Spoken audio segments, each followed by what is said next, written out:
now, preview time. So let's take a look at what's coming your way.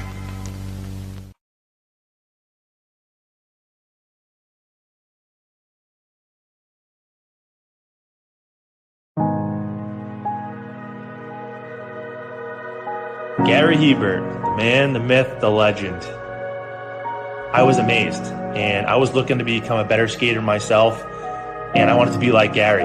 When you look at a guy like this, he's one of the most talented people in his profession. He's been given gifts by God. It can get frustrating at times when you're trying things that, that maybe don't come as quickly to you as other things. And, you never really felt that sense of frustration with Gary. It was always about improvement and positive reinforcement. Was it really the end? Was that head injury really the end? God has called Gary to continue to be a blessing to others and to be a passionate example. My name is Gary Hebert, and this is the World Academy of Hockey, otherwise known as the Inside Edge. I would recommend anybody that have a chance to come to his hockey school. I think it'd be well worth it. It'd be rewarding to all the kids and anyone he coaches, from whether it's an adult, a professional player, to a little kid like a Mike or a Squirt. Gary, from day one, has been instrumental to my hockey career. I started out as a potential Division III player, and Gary brought me single-handedly through high school and into a top Division I prospect. I owe it all to Gary, the biggest legend on and off ice there's ever been. Listen, watch, learn, be confident, and have faith.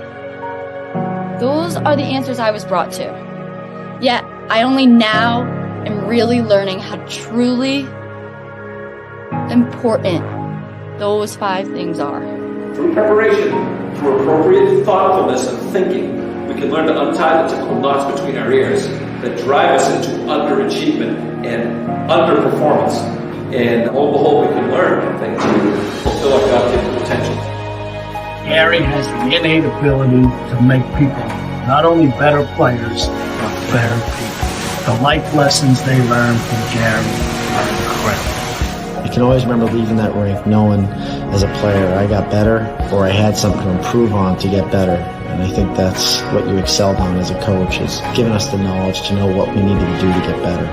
There's coaches who know the game, but can you communicate and create passion in your kids and in your players? And Gary's able to do that. Gary's got great knowledge and the great hands, but more importantly, his ability to connect with people and care for them. His communication skills, to me, really stand out, separate him, and that's why he's one of the best, in the world. Gary's a legend. He's a special man.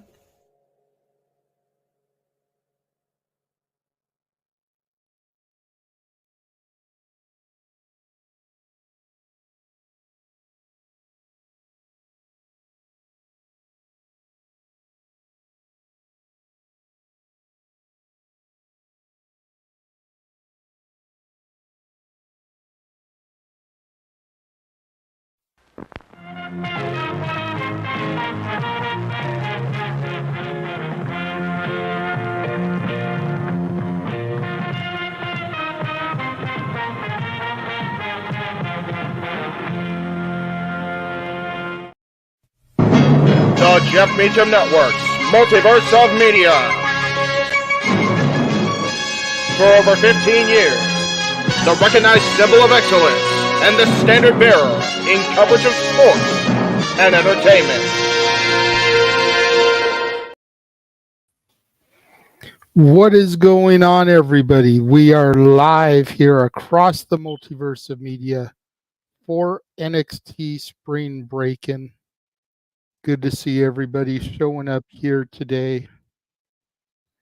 There he is, without any further delay, the simple man with the spectacular voice who will be joining me for this evening, Noah Foster. Hey, hello. How are we doing, sir? It's rainy and mildly cool on a Tuesday night, but I'm feeling all right. Been a nice steady day at work as we prepare tomorrow night for the fallout from Dynasty with AEW back at Daly's place. You could call it a homecoming. Tonight, we ventured down to a different part of Florida to see how this brand continues to bring the party and the action on the first of 2 nights with NXT Spring Breakin. And it's good to see you. It's good to be seen, good sir. Got a lot of good stuff, or well, we won't oversell it. A lot of which should be good stuff on the card tonight. Yeah. You know, I mean, there's definitely a lot of potential here on my NXT. We'll go ahead, take a moment here before we get started and run things in. I know you don't click. I know you don't scroll. I don't know if you heard about the release that was thrown out there today, but pretty relevant to my NXT. Cameron Grimes has been officially released from WWE as of today. Oh, no. Very, very gut-wrenching. He took to social media, posted about a 2-minute video discussing it. I do have it loaded up here. I was going to air it really quickly, not knowing if you were going to be here right at time. But I figure let's start the show with this, and then there's nowhere to go but up, baby. But check out what Cameron Grimes had to say. This was filmed literally after he got off the phone with WWE. This is Trevor Lee, also known as Cameron Grimes. I just got off the phone with WWE, and unfortunately, I've been released from my contract. 5 years ago, the last thing that I was able to tell my father, Tracy Cadell, was that I signed with the WWE.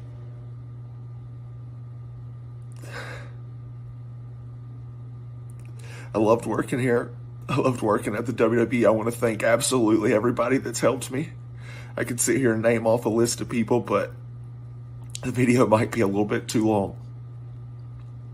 Even though you guys haven't seen me in the past year, I've been trying my best to learn from everybody that comes through, everybody that would let me sit there and listen.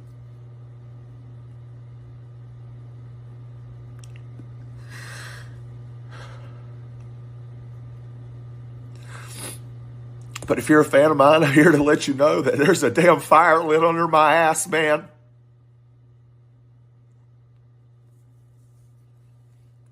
All I want to do is work. All I've ever wanted to do is work. This is all I got, man.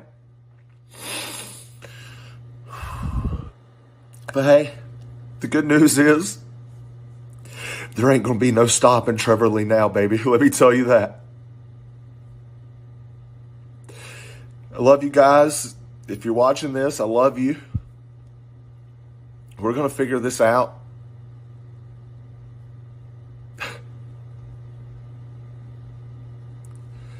This isn't what I wanted to do at all. The WWE is all I've ever wanted to do and be.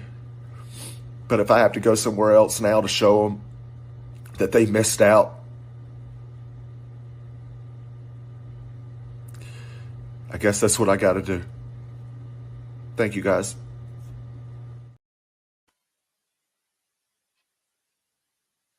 Definitely some heartfelt words there by the man formerly known as Cameron Grimes, Trevor Lee. You know, I only knew Cameron through NXT 2.0. I was very happy when he got drafted last year. We discussed it. We saw big things for him. Yeah. Being a former North American champion and everything. Unfortunately, for whatever reason, he wasn't allowed to achieve his potential up on the main roster. They barely used him. But I'm thinking that, you know, TNA Impact, former X Division champion, correct? That is correct, sir. And literally endorsed by one of the greats in the Hurricane, Gregory Helms. So I think him going back to TNA would probably be a sure bet. I wouldn't want to see him become all elite. He would just flounder in AEW. They already have a bloated roster. I don't know where they'd really be able to insert him. Right. but send him back to TNA, have him working against Mustafa Ali, have him working against the Good Hands, have him working against Eddie Edwards and Joe Hendry, and Kevin Knight, I so think much he'd potential. have some great matches there. Yeah, for me, at the end of the day, like I said, there is nothing else that we should look at as fans in seeing these instances. With the fact of the matter is, it is simply another human being who loved doing what they were doing, trying to provide for themselves and their family, and they no longer have that opportunity at that landscape. And for many in this business, it is a point that they hope to be in and succeed and thrive in, but it's just not meant for everybody, whether it's the way you fit in the system or how they believe you are for the business. That being said, no longer Cameron Grimes. Once again, back Trevor Lee. I think Trevor Lee is definitely going to remind the professional wrestling business exactly who he is and why WWE may have took him to the moon. I think he's going to go even further out in this stratosphere now that we know he's got an open world ahead of him in this professional wrestling landscape. I wish nothing but the best for the former $1 million champion that never got to that next point, but damn sure could have been. Well, all right. So enough with that now. Switching gears. Let's take this show in honor of Cameron Grimes. Let's hope that this show goes to the moon. All right. Let's start off with this beach brawl, Noah. Sol Ruca and Blair Davenport.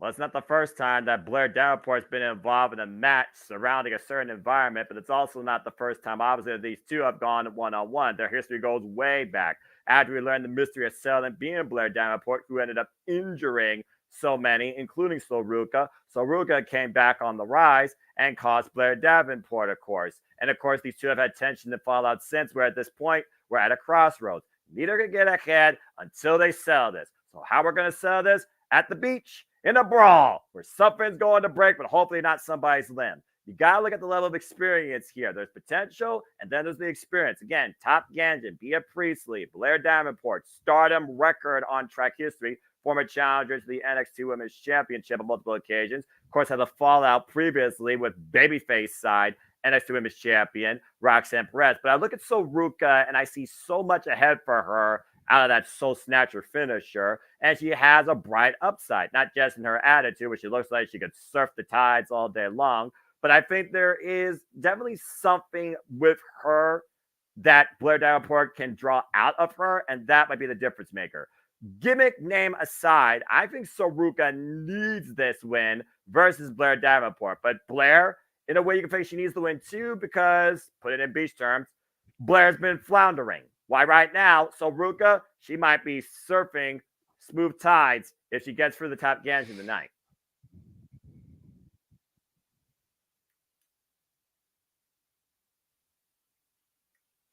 That's fair. That's a fair assessment there. Yeah, I just saw the way you were I could see you just thinking. Well, on my end, you're coming through kind of glitchy. I'm not sure if it's me or you, so I was just waiting for you to finish before I stepped on you. That was a really big. But yeah, I really think that this is Sol Ruca's moment here, and especially with it being gimmicked into a beach brawl. He's the beach bunny. She's the surfer. You know, you would think that this would favor her. Right.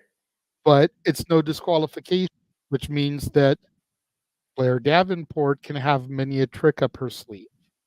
Exactly. So it's going to see how this one pans out.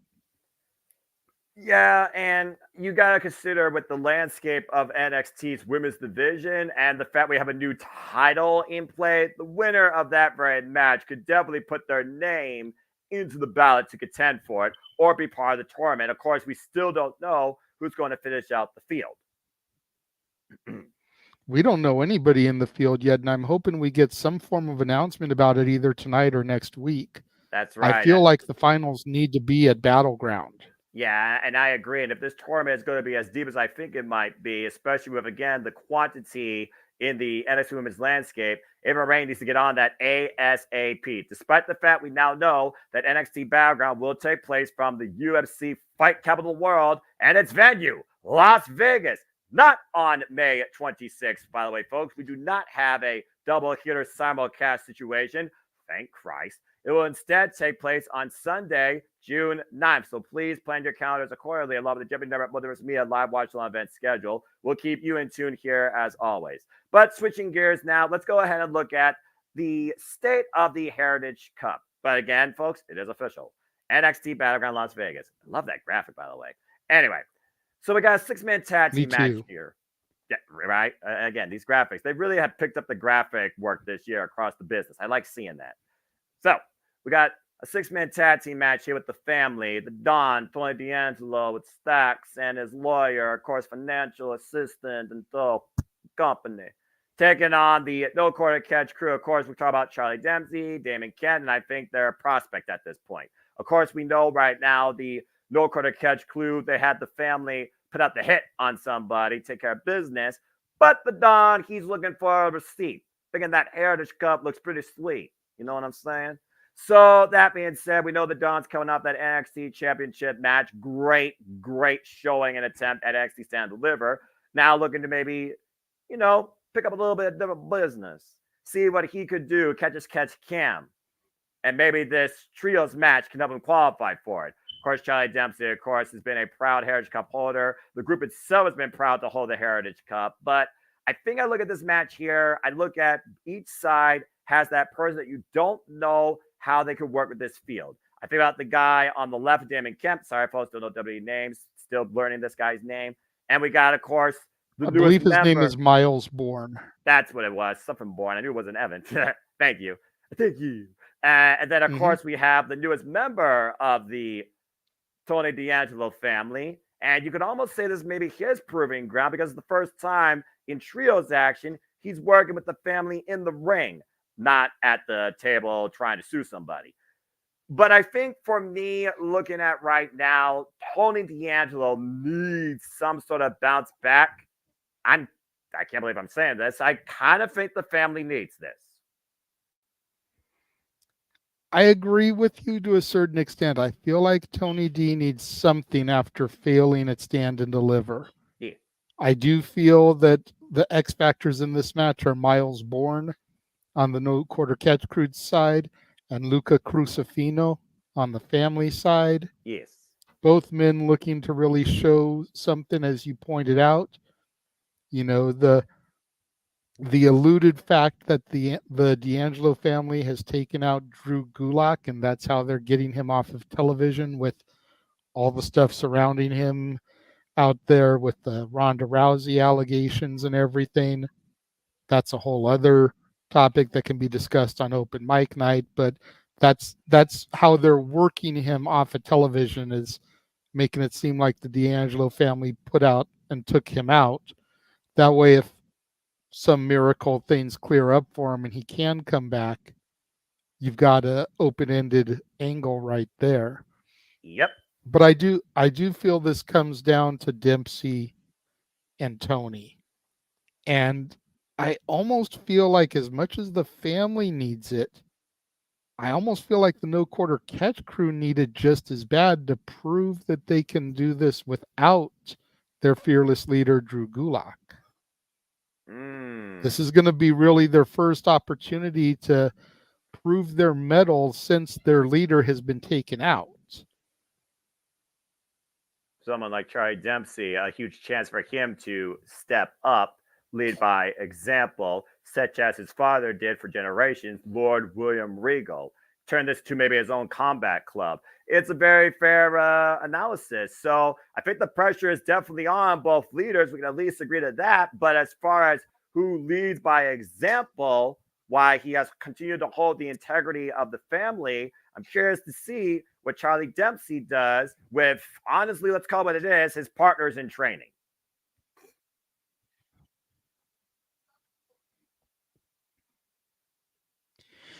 All right. Moving on. This is going to be more of a segment than anything, but we've got a contract signing coming up for what I believe is the first women's underground match in WWE history, not just NXT history. Outside Lola Vice and Yeah. Natalia. Lola Vice trying to prove her MMA medal against the submission expert, the vet, the boat. Contract signings are always combustible elements anyways. Yeah. Which one goes through a table, Noah? Because that seems to be the shtick these days. There's a contract signing, someone goes through the table. I actually don't want to And see you got to figure whoever goes through the table is going to win next week because they got to get their comeuppance. Well, it seems too cut and dry to say that, but proverbially, you are right. I almost want to see this almost like a gritty Fight Club setting where they have the tensional face to face, they sign on the dotted line, they walk away into the darkness. I don't think you need this in the ring. You need this in an appropriate setting because these two are about to get downright dirty. And why this is underground, let's not forget that the one on the left is known to work in the dungeon, let alone lead it. Lola Vice right now might be in over her damn head, but you have youth, you have that self-confidence, and you have the overall experience. Why it might be a segment, this is Lola Vice's time to put up or shut up besides shaking her hips.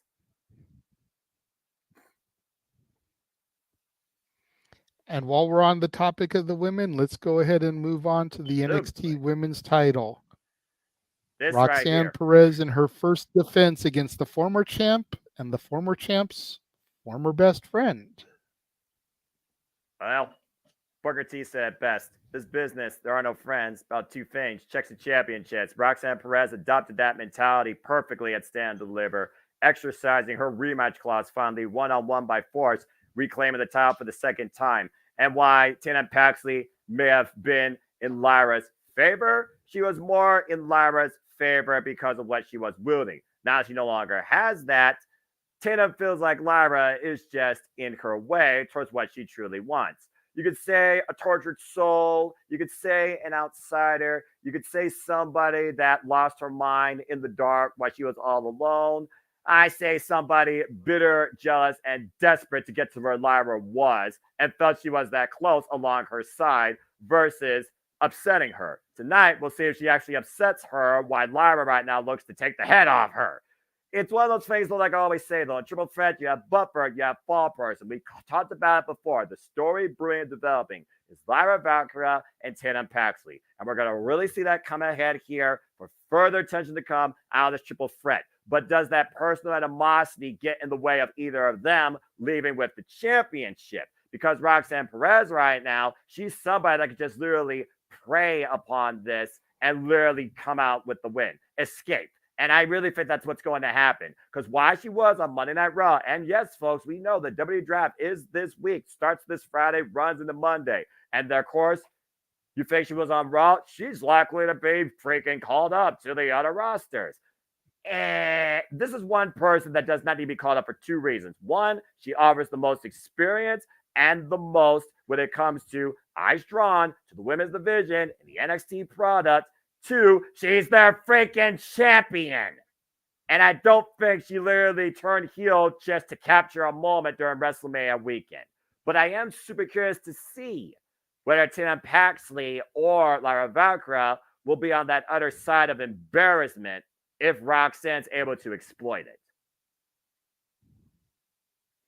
Well, you bring up the draft, Noah, and that definitely, I feel, brings a whole other dimension into this match because we've got a whole other week of spring breaking next week. Correct. It's very possible we could have a situation where Roxanne pins, let's say she pins Tatum here.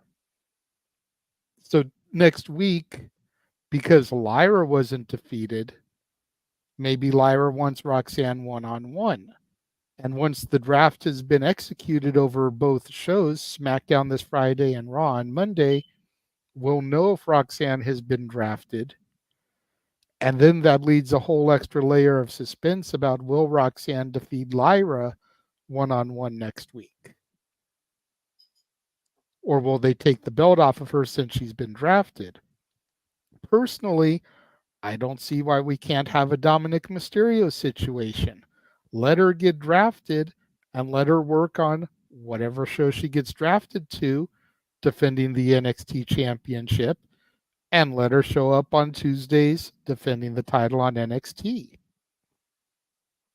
At least until something like, let's say, a heat wave in Toronto, where she'll get a decent little few month run with it, and then she can lose it at a major stage for NXT. I feel like Battleground would be too soon next month.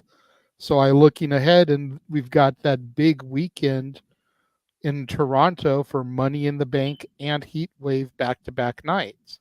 Yep. What have her participate in and win Money in the Bank and then lose the NXT title the next night. Yeah. And SummerSlam outside WrestleMania weekend is one of the only other times of the year I could see big moments like that happening and making sense in context and storytelling. Again, right now, Lyra feels betrayed and she's hurt and she's angry and she wants her title back. But right now, she has a formidable foe standing in her way, an obstacle, another bird of prey, Tatum Paxley. If she can put Tatum Paxley behind her once for all, then Lyra can ascend once again to try and reclaim the NXT Women's Championship. And I think right now with that story, a whole lot yet to be unfolded. I think it's going to dominate this match and allow Roxanne to escape as champion. And again, Roxanne just adopted this new attitude. So why she was able to accomplish what she needed to do at Stand Deliver, again, she's back in that spot. Can she now, being her own hero, handle the pressure mentally and physically? Or once again, will she collapse under it due to something more than just anxiety? Put up or shut up time for Roxanne, a whole different direction. That's why I think the pressure right now is more on Roxanne than it is on Lyra Valkyrie and Tatum Paxley. But at the end of the day, the richest prize is on the line in the NXT Women's Division. So good luck to all three. You uttered the perfect phrase to transition to our main event, Noah. You said put up or shut up. What? If Trick Williams loses, he leaves NXT. And with the draft looming, and with the trigger that was pulled last night on Raw, I don't know if you saw the highlights of one Giovanni Vinci getting beaten the crap out of by Ludwig Kaiser and excommunicated from Imperium. I have thoughts on that, but yes. Dragunov and Kaiser, Dragunov and Vinci versus Gunther and Kaiser. Dragunov taking Vinci's place in Imperium. Like, there's a lot of different ways this could go now that Gunther isn't champion anymore, and we don't have to worry about Dragunov being the guy to dethrone Walter. Keep your friends close and your enemies closer. I could see that being Gunther's mentality with Dragunov potentially getting drafted to his brand. This has to be Trick's moment tonight. But where Dragunov goes in the draft and how he plays into things, like I said, with that trigger being pulled on Imperium last night, that's a huge world of mystery. Ah, jeez. This right here is the number one reason I am proud to be with JJ tonight to call Spring Breakin'. He set up the story and he set up the stakes perfectly. After Trick Williams whooped that Trick in the main event inside a steel cage, where Melo once again missed, Trick Williams has nothing but himself right now as his own enemy in whether or not he succeeds or fails in finally becoming the NXT champion. Corporate business aside and all the teases, and I know that Gunther wants to go one-on-one with Ilya Dragunov, and vice versa, on the grandest stage of them all. Love of God, make that happen, Triple H. But anyway, Ilya Dragunov, though, has been one of the most predominant, serious champions, though, in this business, in this brand's history. Quite honestly, he's taken it to another level since winning the title last year against Carmelo Hayes. Overcoming Trick Williams right now, of course, back at Vengeance Day. But it's one of those things where also it's Ilya and Trick Williams free. It's their third ever singles encounter. Is third time the charm, or does the Tsar still reign tall on his throne? I just want to try and not think about the draft at this point when I think of Ilya Dragunov, because I just don't see Ilya any less right now than a champion in WWE. And just visualizing the WWE landscape, why there's that group mentality. Ilya Dragunov's a guy that does things all the time on his own, quite successfully. And I like that for him. It's one of those things where I do think Trick deserves the moment, and it could be a pass the torch. And Shawn Michaels might trust Trick enough to be that guy to do it. But I just don't know right now if it's time for Ilya Dragunov to let him do it. He's had it since last year's fall. I get that. But this is one of those matches where I'm going to have thoughts about winner and loser either way. But based on, again, the rise, the people's choice, the mentality, the confidence, the all or nothing storytelling dynamic, and the willingness to do that, it's hard to bet against Trick, because how far is a man willing to go, whether he has nothing to lose or everything to gain? You can look at that both ways, particularly for Trick and Ilya in either case. But I think you're right. I think for Trick, this has to be his moment. Otherwise, even if he gets drafted, I don't know if he's going to be possible to create a moment as big as this, let alone in this time span. He's been hot, red hot, since facing Ilya Dragunov last year at Heat Wave. And that was less than a year ago. So, again, if he doesn't beat Ilya here, was it all for nothing? The other thing I'm thinking of, Noah, and, I understand you said you're trying not to think about the draft as it relates to this match. Yeah. But we've got a very, I won't say important, but we got a big tournament looming here at the end of May. True. And Gunther has already declared himself for this tournament. Yes. Could we get Gunther versus Ilya at some point in the King of the Ring? And what is mightier, a Tsar or a king? Oh, man. You're pulling at me, JJ. You're pulling. I know I am, bro. I know I am. Because even though I still have not seen that match, because it's not on any of the NXT DVDs that I've got, right? I know how big of a match it was. Oh, baby, it was. So it's just a matter of, are they going to pull that trigger? Is Triple H, the man who ran the Black and Gold, the type of guy that's going to revisit that in a big way on the main roster? I think he is. And what's given me that hope is the fact that we saw the seeds planted last night in a completely different angle that may lead to a Gargano-Ciampa feud again. To your point. And that was one of the feuds that defined your NXT. You're not wrong. And to your point, as we get ready to go to spring break, and I will say this, like Becky Lynch said on Chris Bentley's podcast, Triple H does have a vision. He sticks with it. He's always looking ahead.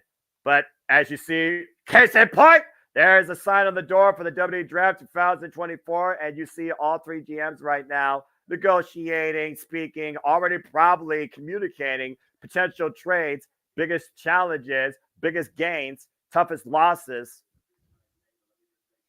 This right here just shows how big Triple H and Shawn Michaels are trying to present my NXT. You've got Nick Aldis via Zoom call and Adam Pearce in studio with Ava Raine for this huge show ahead of the draft.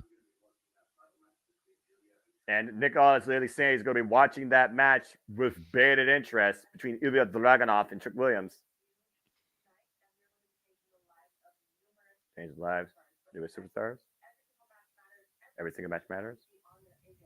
Everyone should be on their A game.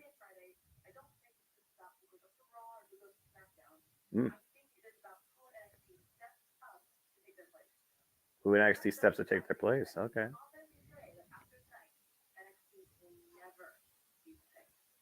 Ooh, after tonight, NXT will never be the same. Well, that very There's the well. challenger walking into the building.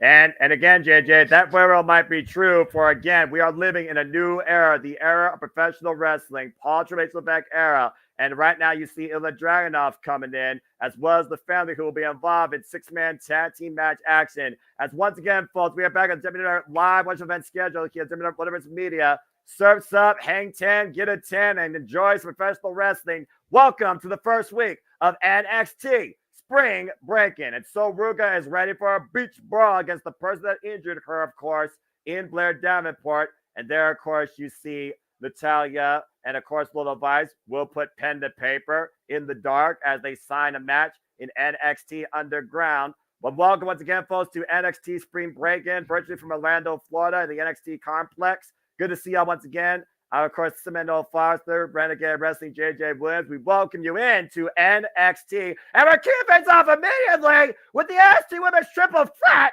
What? Hey, what better way to do the show? Bookmark it with the title matches. Open with the women, close with the men. Well, all right, shut me up. Let's go ahead and get right into it as we prepare to see if Roxanne Perez can continue to be the NXT Women's Champion. As, of course, we are getting our introductions here from Alicia, too. Good to see you all in the chat. Thank you, everybody, for tuning in. Please like, subscribe, comment, tell a friend. And, of course, if you want to dictate the conversation, don't have to dictate. Super chat is as simple as that. This twisted, warped mind, the tortured soul of sorts, if you looked at her story, per se, Tatum Paxley. And, of course, the champion stands tall, her own hero, now two-time NXT Women's Champion, captured at Stand and Deliver. The prodigy, Roxanne Perez, who at one point said, NXT, I'm ready to just leave this brand. Boy, this crowd right now, red hot too. Perfect opportunity to kick things off with the NXT Women's title.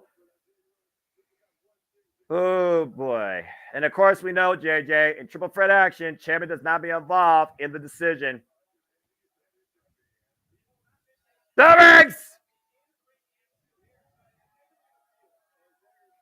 Oh, boy. Dan Patsy immediately getting rocked by Lyra Valkyrie and Roxanne Perez. Like I said, these two right now just continue their fallout, enjoying the fruits of her mental labor. And Lyra right now just a bat to hell, boots, furious striking combination. There's a roll-up though by Tatum, and Roxanne, sense of urgency, breaks it up. Smart strategy there by the champ. Let these two just dispel their blood feud in the middle of the ring.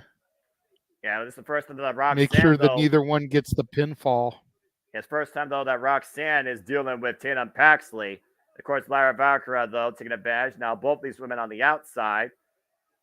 The madness of Tatum Paxley right now on full display. Lyra able to block that kick, though. Takes the boot and, drops Tatum face first on the apron.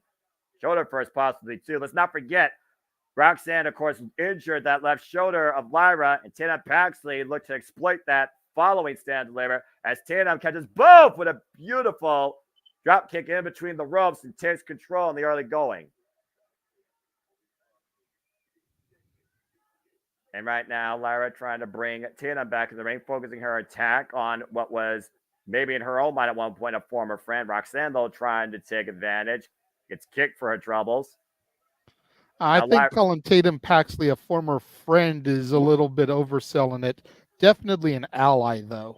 Yeah, it was a very unique relationship, if we're being perfectly honest. And you can still see the tensions and uncertainty was there with the former NXT Women's Champion, of course. And you still see that kinesio tape drop kick sported on the left shoulder of Lyra Valkyrie. As, of course, folks, this is our opening contest here. The first of 2 weeks we're covering here. NXT Spring Breakin will give you back-to-back weeks of action. Nice Northern Light suplex with a bridge in the cover. And Roxanne for now preserves her championship. Of course, in this match, there's no championship advantage. Pinfall submission inside the ring is going by the title change hands, but there also is no disqualification. Ooh! Beautiful bridge to no! See Roxanne grabbing the small of her back. Beautiful Northern Light suplex bridge pin attempts on both Tatum and Roxanne by Lyra Valkyrie here.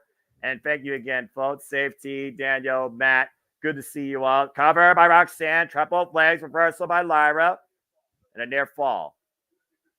Of course, Roxanne Perez comes in here with a ton of experience, trained by Booker T, of course, on commentary out of Reality Wrestling, former Ring of Honor Women's World Champion, standing switch with a suplex exchange here.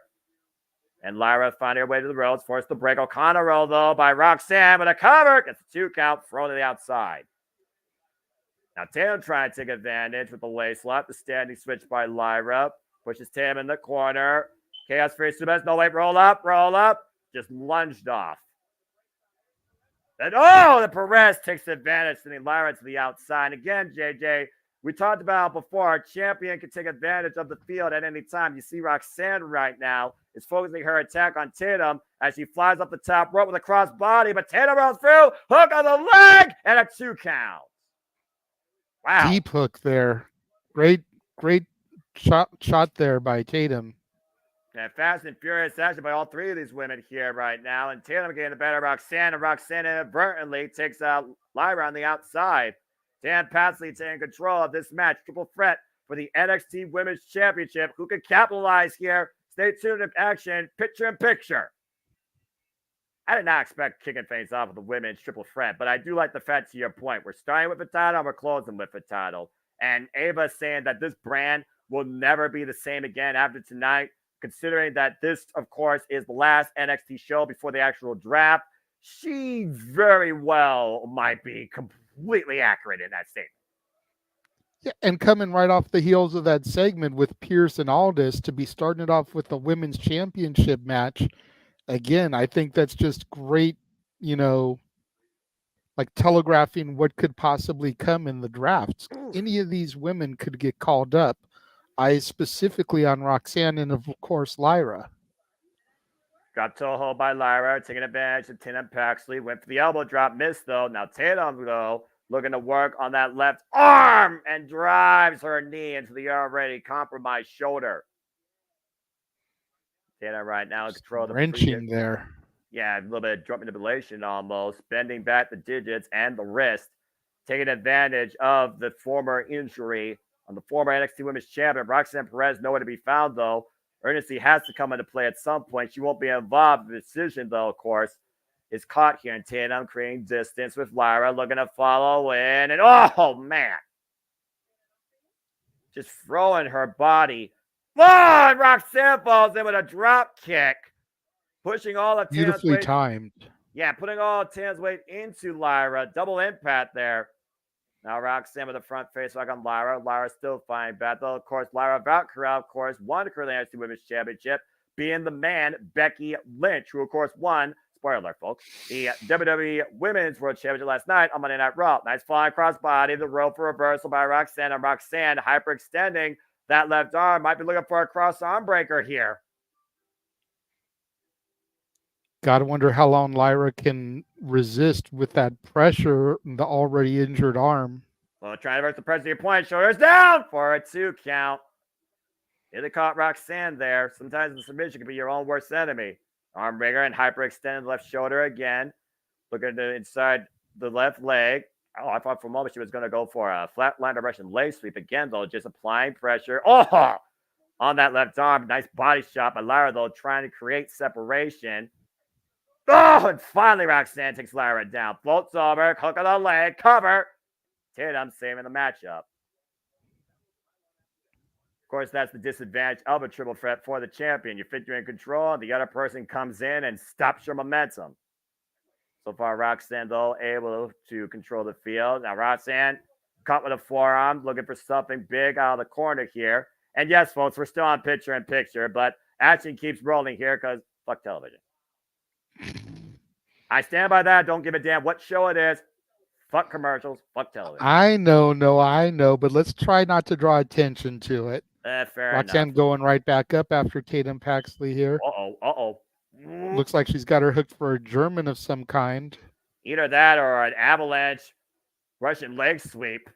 See her on the right side right now, Tatum Paxley. Now change the position. I'm not sure who's going to get the worst out of this, but I sense disaster. Lyra Valkyrie currently nowhere to be found as we are back here live NXT Spring Breakin, NXT Women's Championship on the line. Triple threat match opening contest. Lyra, though, coming in from underneath. Clubbing shot to both women's backs. Now hugging both up. Dropping them from the corner. Double power bomb there, but how much did that hurt Lyra with that already injured arm and shoulder? Well, you see she's not taking the opportunity to capitalize here. She's not going after either woman to pin her. To your point, take a look at the replay. Oh, gosh.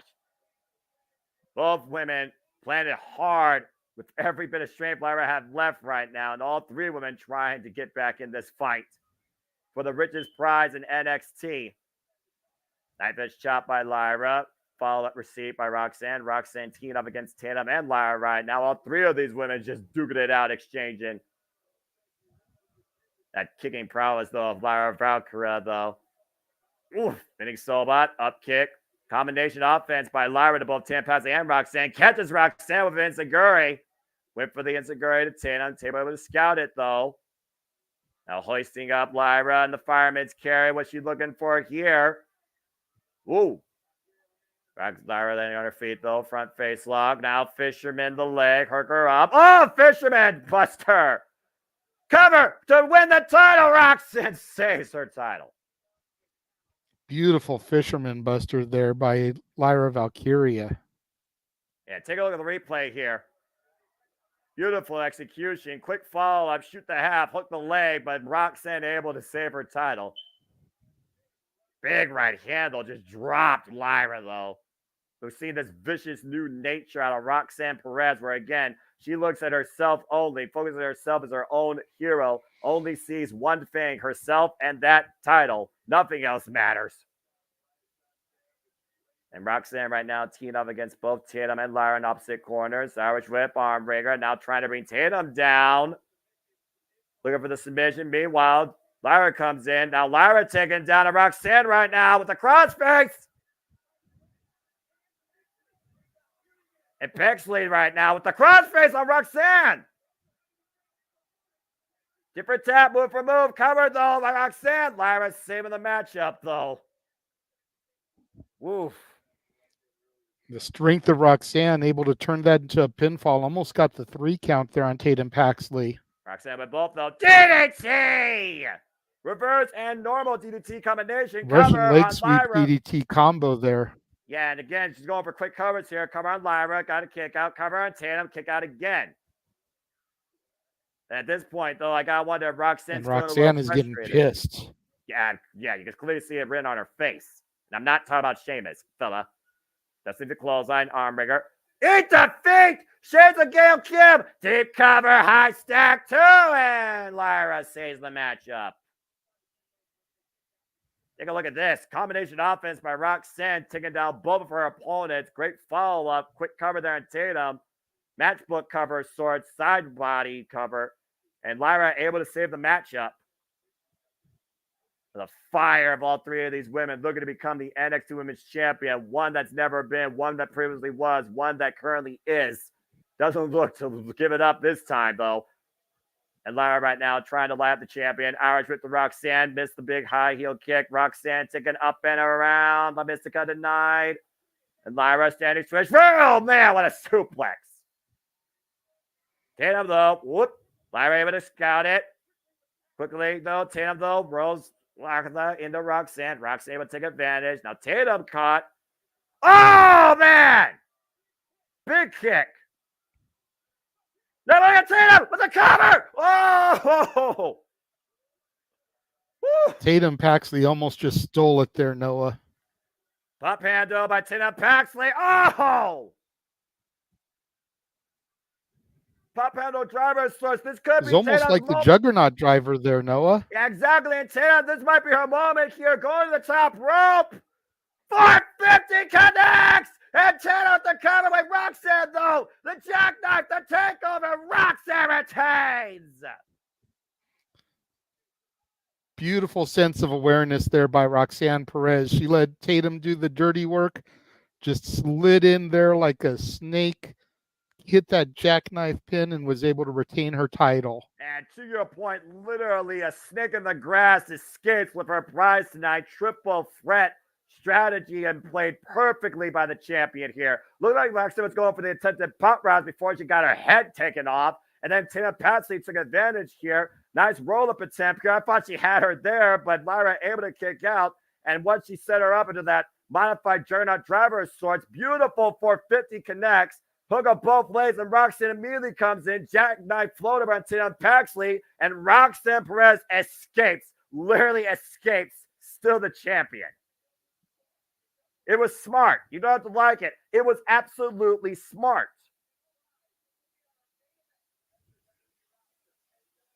Ooh, wow. Well, congratulations to Roxanne Perez, still the NXT Women's Champion. I'm sure she's very proud of herself. Lara Varga and Tan Paxi left disappointed. Whoa, and now we got a little bit of a superstar highlight here on the Twix. People like Jade Cargill and Grayson Waller keeping an eyes on all brands. And of course, we're talking about who's going to win the NXT Championship. Whether you whoop that trick or think Trix gets whooped, it's the talk of the night, JJ. And thank everybody, by the way, who is tuning in to our coverage here of Spring Breakin. We appreciate all you. Please like, subscribe, comment, tell a friend. As we do this for all the specials, all the brands, all the wrestling here at JMN Multiverse of Media, WWE, NXT, Ring of Honor, AEW, TNA, and some NJPW. And again, JJ, your brand is the talk of the night on everybody's mind as we're wondering who will come out tonight, the NXT champion. Trick Williams or will Ilya Dragunov still be the czar?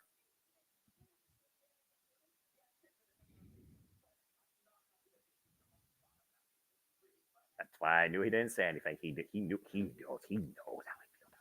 how I feel about this. Oh, cool. Thea's handling JC next week, so it looks like we've got that match for Spring Breakin' Night 2. Well, she got Fallon Henry and Kalani Jordan in her corner, it looks like, if nothing else, her support system. Meanwhile, TikTok Reject number 1 is coming into interception.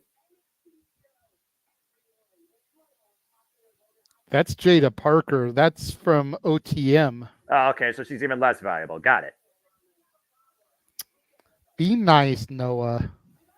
I'm trying, JJ, but I can't get over the fact that these gimmicks are just downright... Oh, my! Yeah, I'll talk more about that later. Tension's boiling over once again. The NXT Women's Locker Room. Good luck with that, Ava Rain. As we go back inside NXT, looks like we know that Thea Hale and Jesse James finally going to come ahead next week. But for right now, time for 6-man tag team action. As we'll see once again, if the Don leads by example, here comes the Tony D'Angelo family. United Front. Of course, their respected leader, previous challenger for the NXT Championship, Tony D'Angelo.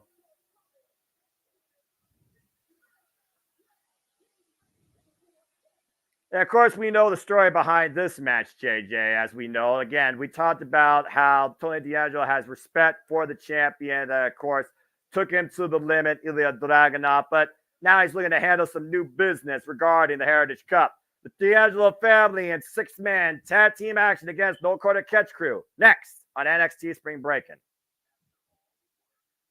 All right. Now that we got a commercial, don't ever mess with the family. Goddamn right. Of course, everybody knows this is all culminating ahead this weekend where the landscape will change. And it's time to shake things up again in what could be the biggest draft in WWE history. It's the WWE Draft 2024 starting this Friday in Cincinnati and closing on a Monday in Kansas City. Raw and SmackDown. Oh, now we got a full commercial here, JJ. Any thoughts you have regarding that opening women's match, your women's locker room combusting, and this 6-man tab before we get back to action? Just a fantastic way to start the show off. Those 3 women showed why my NXT is the second best women's division in the States, right behind your TNA's knockout division. You know, just right under it. I can't help but smile the fact that you agree with me now that my NXT's got the next best women's division. Like, I know I say it all the time when we do these NXT watch-alongs, but there was a time not so long ago when you basically only did this because you felt like you had to, and now you're actually like eagerly anticipating some of these shows and these matches. And while there's matches like this that you could see on any Tuesday night NXT and just kind of come off as filler, Yeah. matches like we just saw are special. Those are PLE quality. Those are matches we would pay $50 for back in the day to watch on an actual pay-per-view. Yep. That was some strong, damn good, and smart professional wrestling. And Roxanne Perez, again, savvy, most experienced amongst that field, and she found a moment and exploited it. Perfect opportunity, capitalized, escaped, literally escaped with the title. Didn't beat anybody quite literally. She found 3 seconds and escaped with the title. And again, like I said, she took advantage of the brewing rivalry with Tatum Paxley and Lyra Valkyrie. It looked like those two are going to finish out the match, and Tatum looking to finally have her number one finish she's been seeking her whole life just got taken just like that. But very impressive showing by Tatum Paxley, by the way, too, who, again, I think still is very unknown in what she can be capable of outside the mental game she lives in her own mind. She had a legitimate, at least 2 legitimate chances to become NXT Women's Champion tonight. And very impressive. She definitely impressed me the most. Yeah, and then that backstage segment, like you said, looks like we have 2 more matches now potentially set up for next week. They pretty much announced JC Jane versus Thea Hale, finally getting her hands on her in that one. And then we saw the Jada Parker Fallon Henley combustion. Yep. That very easily could be a match next week as well, plus the NXT Underground match next week. Women once again looking very dominant on a Tuesday night on my NXT. A lot of stuff going on right now for these women. Different stories, different action, different dynamics. And again, I like seeing that. Like I said, TNA, NXT, Ring of Honor, AEW, I look at things that way when it comes to quality, storytelling, landscape, and showcasing. So there's no doubt, though, what NXT has been done and created by Shawn Michaels, elevated by Ava Raine, constantly guided by the original pioneer, Triple H, there is an incredible upside to this NXT. And I'm very curious to see how many leave it or join it. Women's side, particularly. I mean, I think they're going this, and that appears to be foolish not to try and draft Roxanne Perez. And you got to imagine if a champion's drafted, they will either take their title with them or vacate it. Well, again, we'll talk more about that though later. And stay tuned, folks. Jimmy the Network will keep you in tune with all results from the draft as we learn them. Who is these two? JJ, educate. No clue. This is the first time I'm seeing a vignette for them. Looks like a new tag team might be coming onto the scene. Yep, looks like they're going to debut next week as part of Spring Breakin. Interesting. Well, they got good energy. They got some hype. Not that I'm in favor of Black and Black crime, but I could see these two going up against Idris Enofe and Malik Blade next week. They tend to use them primarily as jobbers anyway. And a couple of bad boys like that, big, strong. Oh, we got the Creeds here at Spring Breakin' and Ivy Nile. Hey, look at that, a return.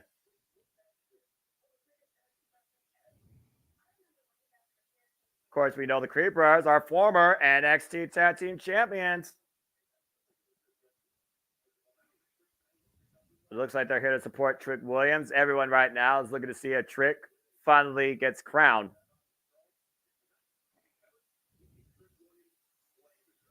Ooh, that's a bold claim. Trick Willie. All right, why is this white boy trying to add that? You know what? I'm not going to say that. I like it. Damn it! I'm trying my best to stay integral, and I can't with these idiots. Anyway, as of course, And of course, we had the announcement yesterday. Yeah. NXT Battleground at the UFC Apex in Las Vegas.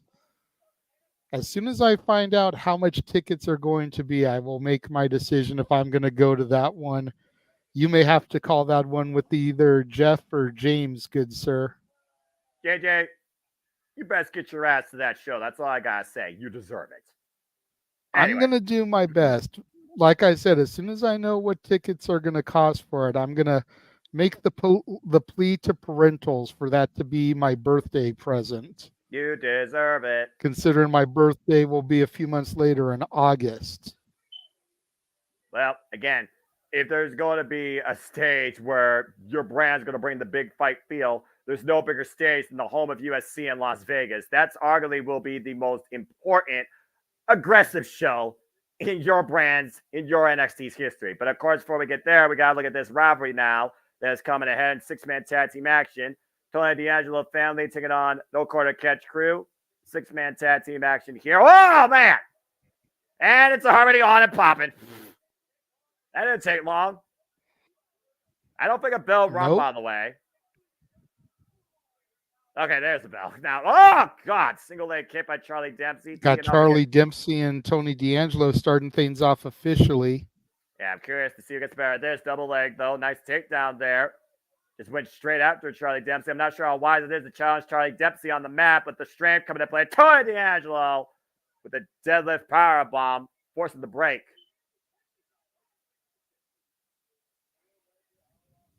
Tony D'Angelo right now in control of Charlie Dempsey, saying that you should have paid the family.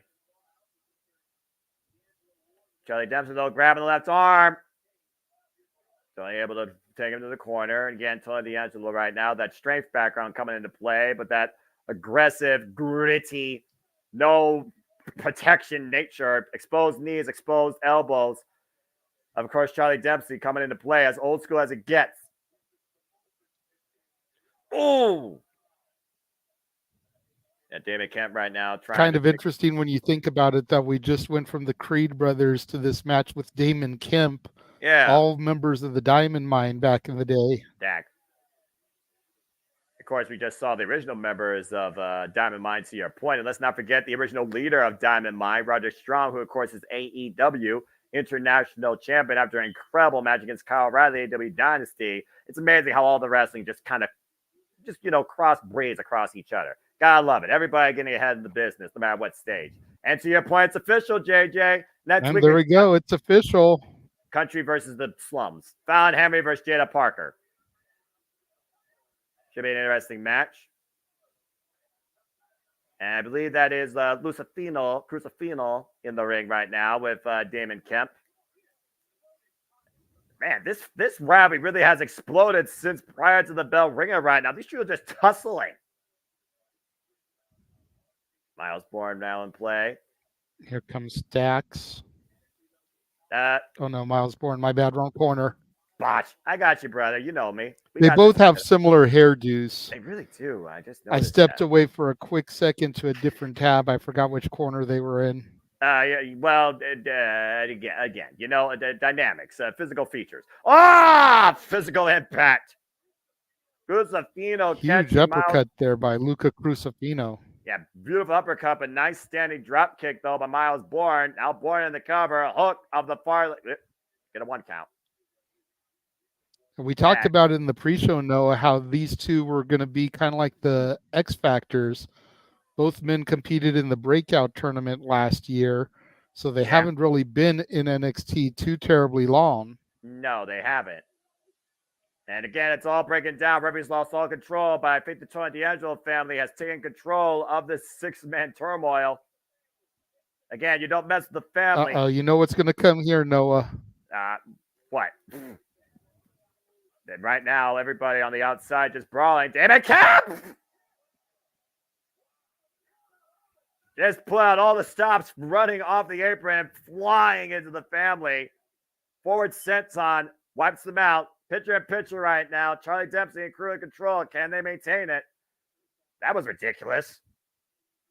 And to your point, we talked about that the inexperience levels here is a very unique balance across the board when you think about, again, Crucifino and Miles Bourne. We know about how far Stacks and Tony D'Angelo are effective in cohesive tag team and trios action. Again, they're former NXT tag team champions. And Miles Bourne with the cover on Crucifino gets a 2 count. Crucifino putting more than that law degree in play. Tag to Charlie Dempsey now. Get to the midsection with the knee. Big chop here. And Charlie Dempsey, of course, won the Heritage Cup with ease. Beautiful gut wrench suplex release. Float over lateral. Gets a 1 count. Of course, we saw Charlie Dempsey also demonstrate his catch cam style in GCW Bloodsport. Oof. Still need to see that matchup. You really do. It was so damn good. You really do. It was a great show. Irish whip. Crucifino gets the boot up. Creates separation with him and Miles Bourne. Rolls out of the way. Tag to Stacks. Now Stacks right now with the hot tag here. Double leg takedown. Falls in right now. The side headlock and just teeing off of Miles Bourne. Beautiful drop kick follow up. Great offense here in the early going by Stacks. Taking control for the family. I do gotta wonder though if Tony D'Angelo is sending his sights on the Heritage Cup drop kick. Jeez, with the drop down by Damon Kemp. Could that mean that maybe Staz and Crucifino could maybe go after the NXT Tag Team Championship? Maybe that's on the family's mind. Different business. Different dynamic. It's always a possibility, but then again, we have to keep talking about it because it is looming. Who's to say that next week the family will still be in NXT? They could easily be drafted. That's a fair Another point, too. ready-made tag team for the new separate tag team titles. Yeah, of course. We have the WWE Tag Team Championships and the World Tag Team Championships on each brand, respectfully, to your point, currently held by Austin Truth. And, of course, A-Town Down Under on SmackDown. Big overhead back body drop by Damon Kemp. Of course, Damon Kemp, though, cover by Damon. Gets a 2 count. Damon Kemp's been down there for a little while as well. I mean, we're talking about these groups. Let's not forget, JJ, what if they're drafted as individuals? I mean, you look at the no quarter catch crew, whatever they're called.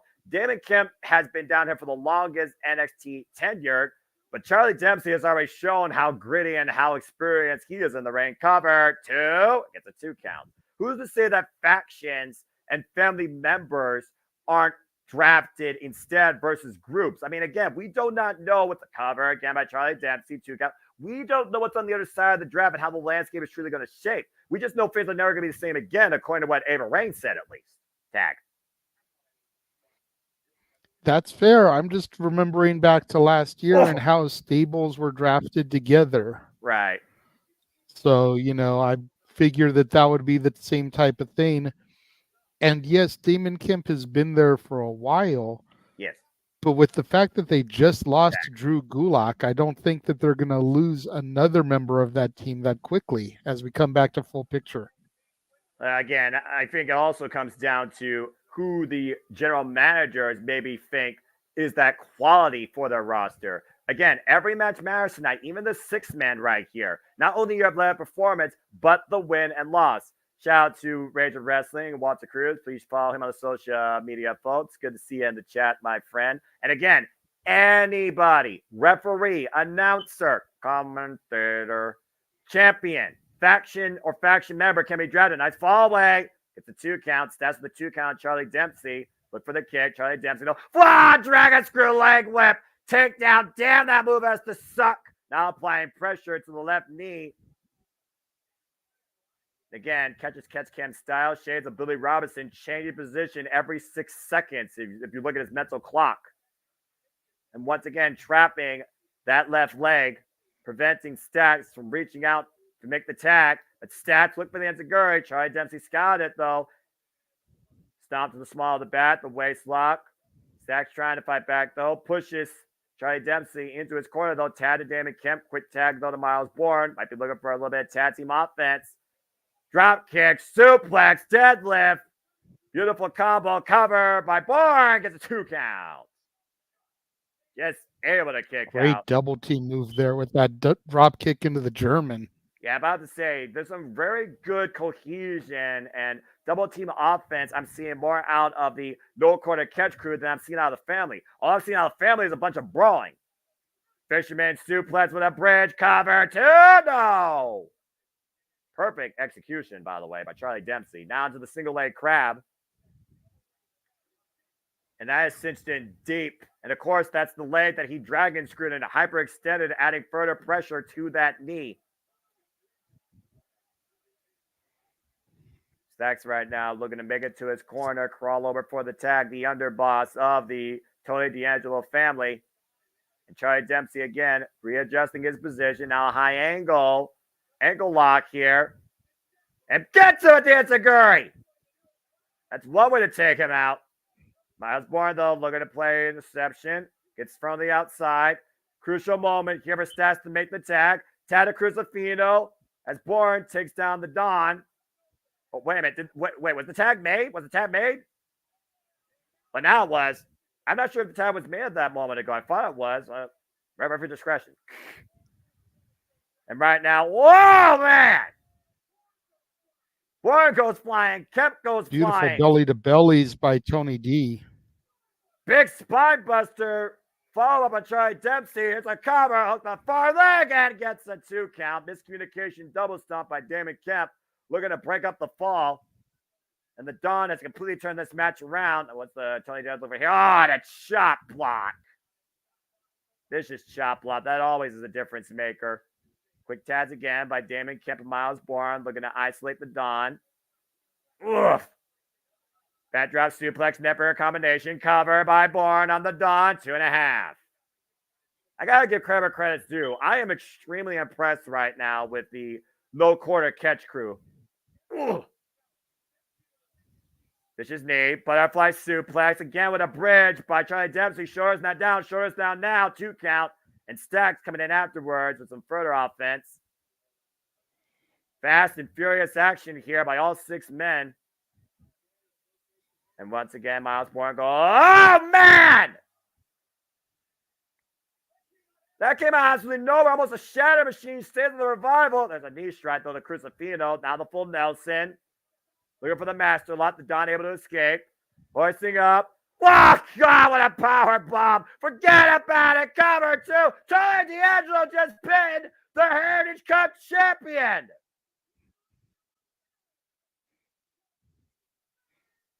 Got to figure that'll put him in line for a match next week, maybe. Get that solidified, a Heritage Cup title match on night 2 of Spring Breakin'. To your point, that is massive for Tony D'Angelo and the Tony D'Angelo family. Big win here tonight for all of them.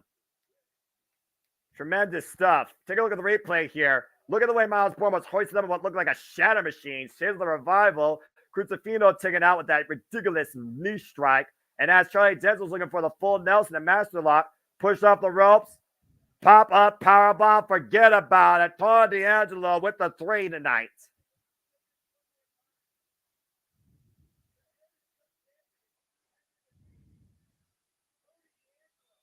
Well, Tony D'Angelo and the family, I think business might have just picked up for them. If they're not going to be paid back in cash, they'll be paid up in gold. Of course, the No Quarter Catch crew calls themselves the Heritage Cup champions. What's this?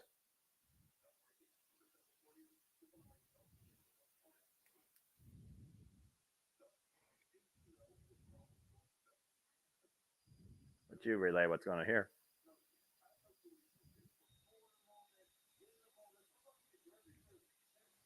Well, backstage interview here with Baron Corbin being asked about if he knew what Braun was going to say in his retirement speech last week. Lexis Keane with a gift basket of sorts.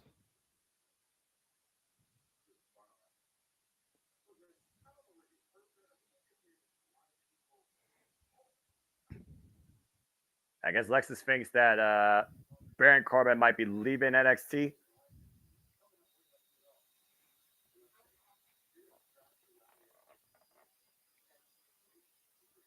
Damn, Lexis King saying that Baron Corbin is just a freaking saddlebacker.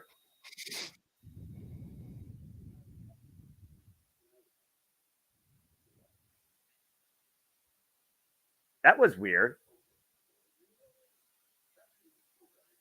Damn. That dude is a tool bag. Well, that was an interesting confrontation. It was a little bit, a low blow of sorts, proverbial low blow. As we got as we go back inside the NXT arena for more women's action after the fallout with the women's locker room. Jada Parker looking to demonstrate what she's capable of and what she may be worth here, going one-on-one against Fallon Henry, of course, a former NXT Women's Champion. We already seen Jada Parker, not the lights out of the financial advisor in the Tony D'Angelo family.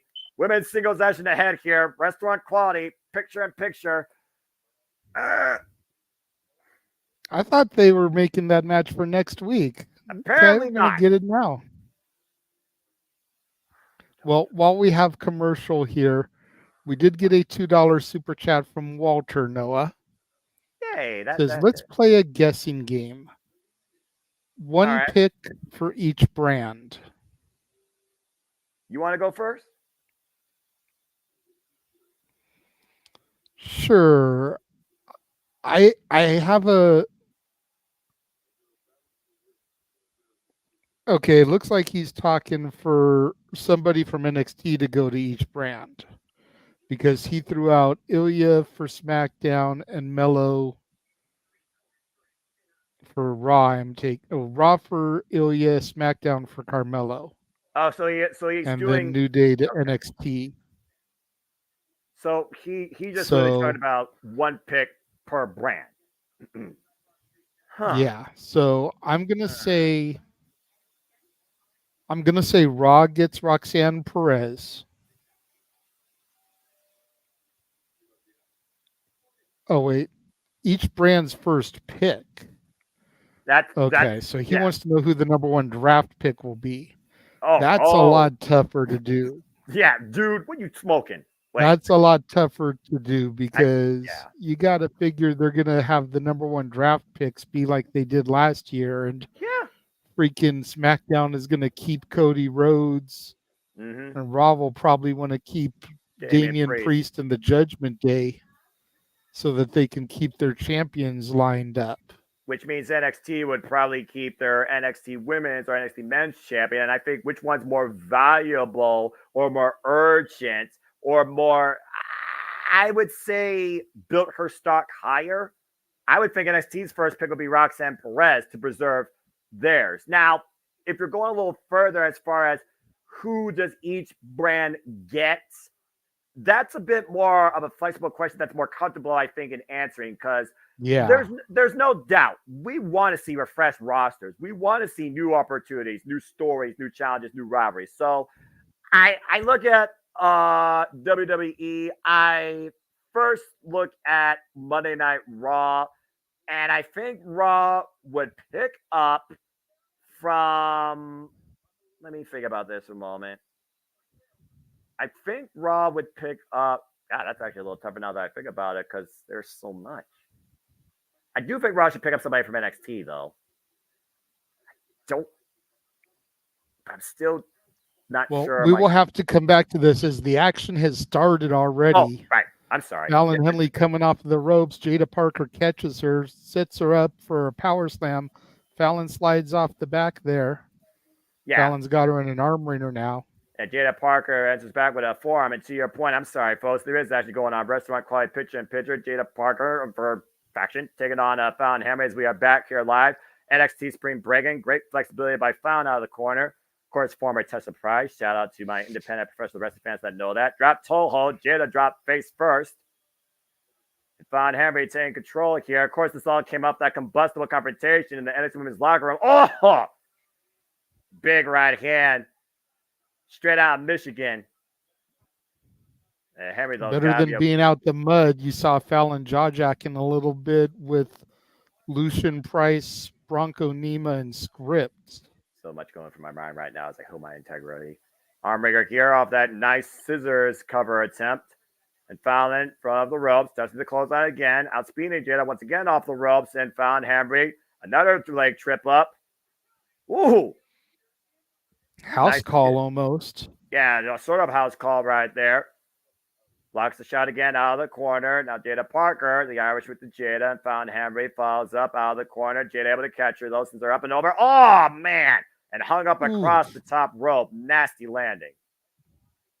That could break a rib. Those are not ropes like they call them. Those steel cable underneath that. And get Jada Parker, though, crucial moment here to take advantage as he's teeing up and found Henry after suspending her in the corner across the second rope. Now Jada up the second, just pushing down on Fallon Henry. Almost a dropping that tank onto the midsection of Fallon Henley. Yeah, how much is that tank worth? That shoulder block right there. Keeping her grip, though, keeping control, you see, Noah. Well, control is important here, especially at this point of the match. After Fallon Henry had quite a hot start, we saw Fallon Henry had the speed advantage, especially. Since Jada Parker neutralized that, Jada Parker's been in control. And to your point, Jada Parker, of course, was part of the NXT Women's Breakout tourney. Here's the cover here. Hook on the far leg. Gets a 2 count. Still to come tonight also, we have Baron Corbin going one-on-one with Lexis King. Bear hug attempt here by Jada Parker trying to ragdoll Fallon Henry. Cut off the oxygen. Squeeze the life out of her. Keeping her towards center. Big headbutt, though, by Fallon Henry. This girl could be a little bit crazy as well as hardcore. Sunset flip up and over. Roll up on Jada. The 2 count. Jada with the reversal. Sits into it. Gets a 2 count of her own. Jada falls in. And just rips Fallon Henry down by the hair. Into another cover. And another 2 counts. Of course, we saw that relationship that Fallon Henry has with Kalani Jordan, and of course, via Hell, 3 women that hope to be leaders, future champions here once again in NXT. Of course, again, the only one with champion experience, though, is Fallon Henry, being a former NXT tag team champion. You got to imagine, though, that again, even these two have aspirations on the NXT Women's North American Championship, if nothing else, or that tournament. Sideways lock here again. Focusing on the ribs of Fallon Henley here. This is very smart strategy, working over that core, especially after that move out of the corner. Fallon able to create separation. Yeah. Back elbow strike. Falls in again, and once again blocks. And big headbutt rock Jada Parker's jaw. I appreciate and admire that Fallon Henry is handling business on her own here versus nobody in her corner. Think that she get it done on her own. Big forearm shot there to Jada. Can you put this between your legs? Yes, I can. Fallon looking to follow up again here. Elbow strike back of the head. Teeing off. Combination offense by Fallon Henry. Face first into the knee. Now Fallon right now as Jada's down. Taking her back in. Face first. Fallon Henry. Here's the cover. Off the leg. It's a 2 count. Oof. Fallon's starting to get frustrated here, Noah. She needs to keep her focus. Yeah, she has to. She can't get frustrated here. She's in control, needs to maintain it. Big shot by Jada. Missed, though. Now Fallon out of the corner, up the second, a bit over. Jada right now looking to roll back in again. This is the clothesline, the waist lock attempt here by Jada Parker. Looking for the counter offense. Sideline. Oh, no. And Fallon sent into that rope. Bam! Drop hip check, cover hook of the leg. And Jada Parker gets the win.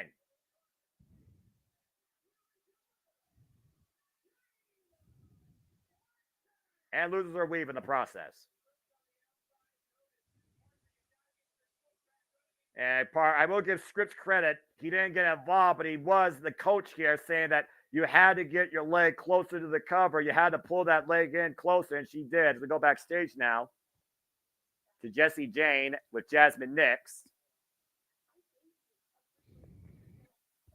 306. One way ticket to highest attraction. Backstage promo, folks.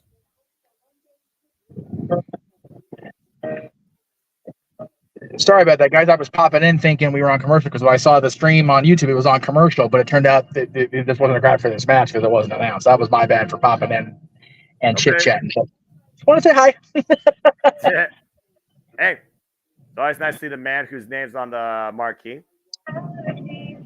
Should be kissing the ground that JC walks on. Oh, jeez. Anyway, want to say hi? I'll pop out now.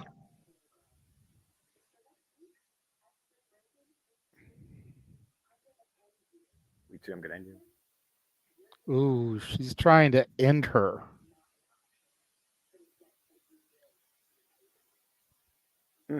Gratitude is not an option, but a debt that you will repay to me. Bold words from a toxic individual, as I think Thea Hill is trying to purge this toxicity, not only from Chase University, but honestly, probably from NXT. And I guess we'll see finally when this rivalry comes ahead next week on Spring Breakin. Of course, we know the WWE is a global phenomenon, and of course, appreciates the fans over the world. Natalya, of course, involved in the WWE UK tour. Meanwhile, while Natalya's been on this rigorous tour schedule internationally, sold out tours, by the way, all across the United Kingdom, Lola Vice has been here in NXT preparing for this underground encounter. To your point, JJ, Lola Vice comes in here with that mixed MMA background, but Natalya comes in here with the pedigree of the Hart Dynasty. Yeah, one of, if not the only female graduate of the Hart family dungeon. Natalya is not a slouch. No. She may not be a mixed martial artist, but she is trained in arguably the greatest training facility that there's ever has been. And this isn't the Octagon. And speed of which, there's the boat. Natalya looking to make history as her and Lola Vice will put pen to paper, make this match official for NXT Underground. Contract signing up next here at Spring Breakin. Okay, full commercial. I can breathe now for the moment and get this off my chest. That gimmick aside and that thick-ass weave, Jada Parker impressive showing. But that was not easy for me. And that's one of those things that still irks me in the Mount Vesuvius simmering in my head, trying to keep those four words buried underneath the earth's crust. But I digress. Now, got full commercials. I understand, sir, and I'm not a huge fan of them or their gimmick either, but I'm not going to sit here and try to ridicule them the way that you do sometimes, bro. They're in developmental. Let them develop their gimmick.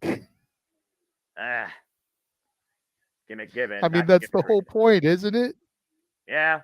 You work with what you're given, not what you created. So, I mean, at the end of the day, power to them for trying to make something work. And we'll see if that works. That being and you said, talked about how right now you've got a moment to catch your breath. It may only be for a moment, good sir, because while they're on full commercial, I am going to throw to a quick commercial, and we're going to show everybody all the other watch-alongs we've got in store across the multiverse of media.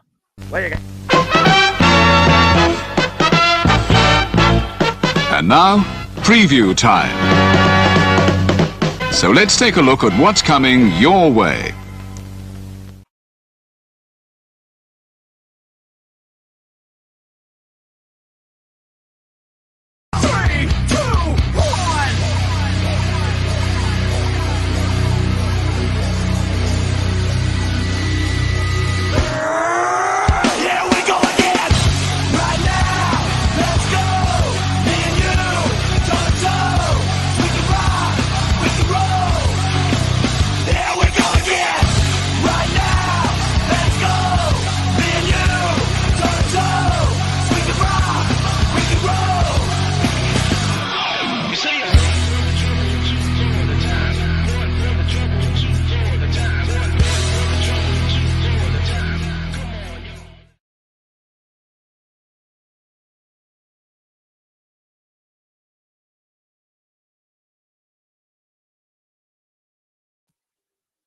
as I always eloquently say, all the wrestling, all the wrestling, all the wrestling, all the wrestling, all the wrestling, all the wrestling, all the wrestling, all the wrestling, all the wrestling, all the professional wrestling.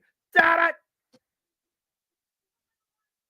Anyway, again, folks, that's a ton of stuff, and not even everything, because you know, there's going to be more in the summer. I guarantee you that, folks. So again, keep along with us here for the ride. Hashtag we're going to die. I will survive. Here's the JMN Multiverse of Media live watching event schedule for 2024 all the way into 2025 and beyond.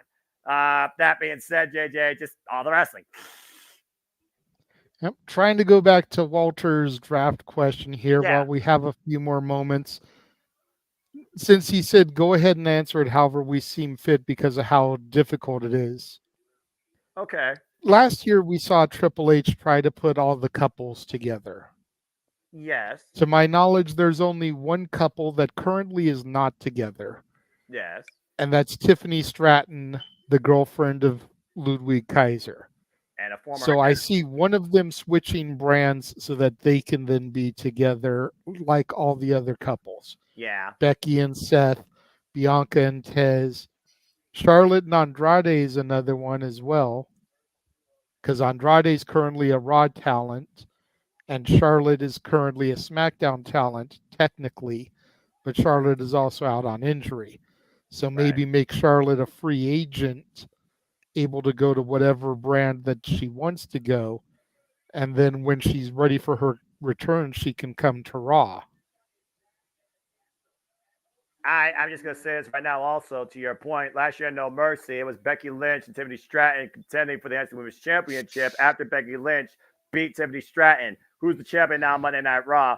The man, run it back on the grander stage. I can see Tiffany Stratton going to Raw. But I actually just thought about this name from NXT, despite the fact I still think he should go after the one thing he's been looking for this entire time. Speaking of NXT, I'll say that real quick in a moment. As JD McDonough. Yep. The Irish Ace himself, former NXT Cruiserweight Champion.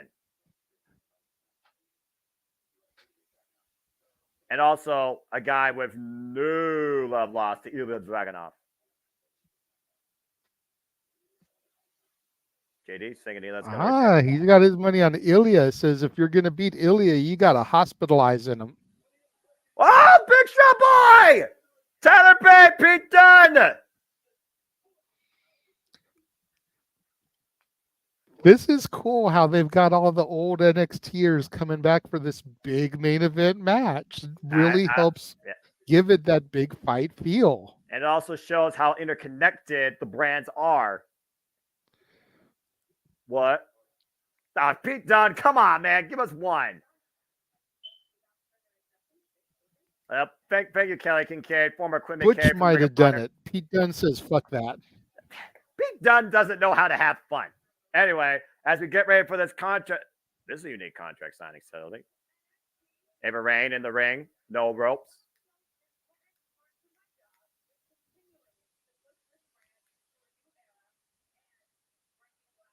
Breaking glass ceiling. Well, you're definitely doing that. Give you.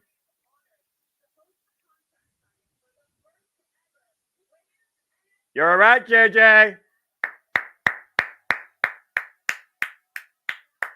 It's funny. She said breaking glass. I almost expected Austin's music to hit. Just.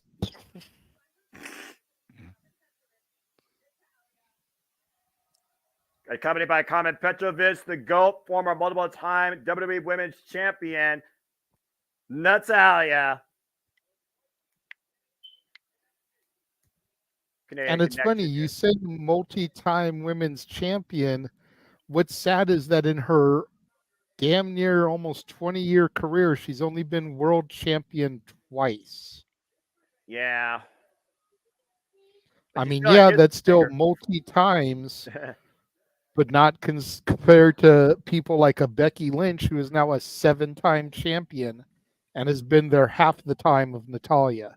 As Natalya puts pen to paper and signs on the dotted line, has taken a liking and respect to Carmen Petrovich. Both these women, by the way, from Canada, so there's a connection right there. And you got to love Natalya. How can you not love Natalya? 24 years experience, folks. Meanwhile, you have this unknown prospect in professional wrestling, let's call it what it is, with a MMA background, Lola Vice, who's been making this very personal against both Carmen Petrovic and Natalya. And this really boiled over, JJ, when Carmen Petrovic got the better of Lola Vice one time. And Natalya saw that and noticed the disrespect that Lola was showing. But this has gotten personal to the point that Lola Vice has been using Natalya's own sharpshooter, saying that not only can she knock her out, she can out-wrestle her. With that, it's official.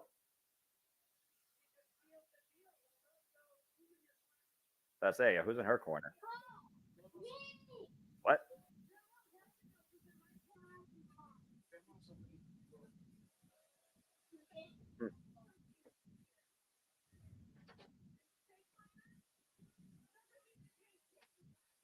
Okay. Oh, just because I shake my ass doesn't mean I can't kick your ass.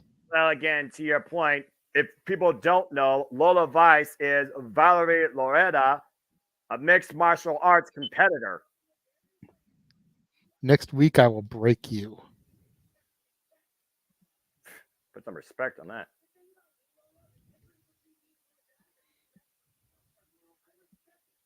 The difference between them is Natalya respects where she came from. Because she doesn't respect Natalya. She doesn't respect that she was made in the dungeon. Damn right. If you can survive the dungeon, you can survive anything. Generational leader.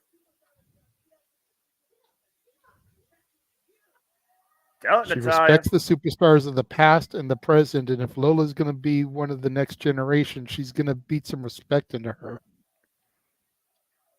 There you go. She's the boat chant from the NXT faithful. Multiple-time Guinness World Records breaker.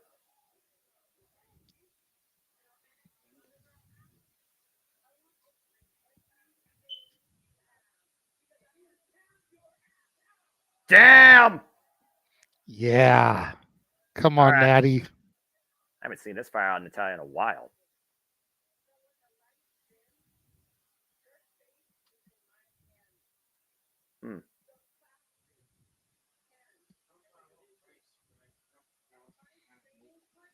Green partner. Making it fast.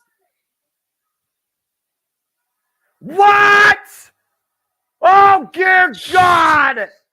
You got The Queen of Spades is in Lola Vice's corner as she takes on the Queen of Hearts. And the former NXT Women's Champion, JJ Shayna fucking Baszler! Whoa! This just got interesting, Noah. Okay, that's as legit as it gets, and I can actually say I care about this. If you want to talk about somebody that lives in the underground, nobody holds a candle to Shayna Baszler. Also former mixed martial artist, might I add. The Queen of Spades is back! She took on Masha Slamovich at the GCW Bloodsport show as well. And stopped her We were talking face. about it earlier in regards to Charlie Dempsey. Yep. She was on the same card. And stuffed her face into submission.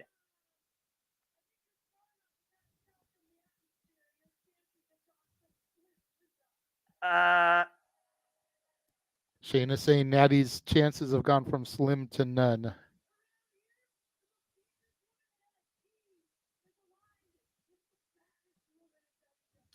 Accurate. Okay.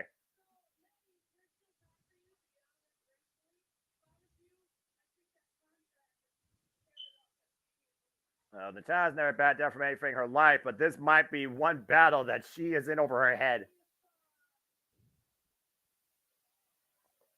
Oh boy. Oh boy. Uh-oh. Oh, insults thrown to Carmen Petrovich. She just knocked her out with a head kick. Took out the Queen of Spades. And double take about Natalya, and it's on here, folks. It's official here. Oh, Lola Vice thrown into the spectators. Carmen Petrovic and Natalya are ready to head into the underground next week, where Lola Vice stands on the opposite side alongside training partner Shayna Baszler. Someone's going to give here in this fight. But look at who's standing tall, Noah. Natty and Carmen. Yeah. Laws of averages mean that means that Lola and Shayna will take it next week. I got to be honest with you, you, see JJ. Ridge Holland arriving and cutting a bit of a promo as he arrives. We'll the chairman, Sean Spears, in the parking lot with them. Hold that thought, Noah. Whoa.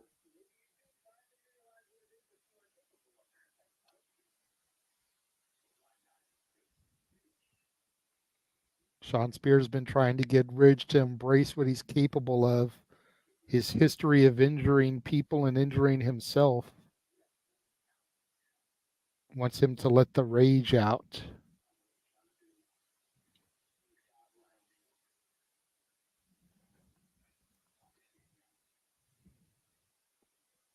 Says you can't rile me up. I'll be seeing you. Interesting confrontation there where I do wonder if Sean Spears might be getting more inside Rich Holland's head than I previously thought. As we go back inside the NXT arena, time for a beach brawl as we see Sobruka go one-on-one once again with the person that injured her, the top Ganjin, Blair Davenport. Blair Davenport meets Sobruka next in a beach brawl here at NXT Spring Breakin. Okay, so first off, I will say this. NXT actually made me care about Underground and WWE being in the same sentence for the first time ever. I'm ready for this next week. What I'm also ready for, and I can't believe I'm saying this is how far Triple H has actually made me care about WWE again, and your passion. We now know for the WWE Undisputed Championship, it will be the American Nightmare Cody Rhodes' first defense going one-on-one against phenomenal AJ Styles in France at Backlash. And we will be covering that here, folks, 1 week from Saturday at noon Eastern Standard Time, 9 a.m. Pacific with our pre-show. Stay tuned for more of that here at the JMN Multiverse of Media. I was also going to say, because this doesn't feel like it's going to be a wrestling match, it's going to be like a legit fight. We might want to get Rata Cruz on the call just for that Underground match, JJ, for real.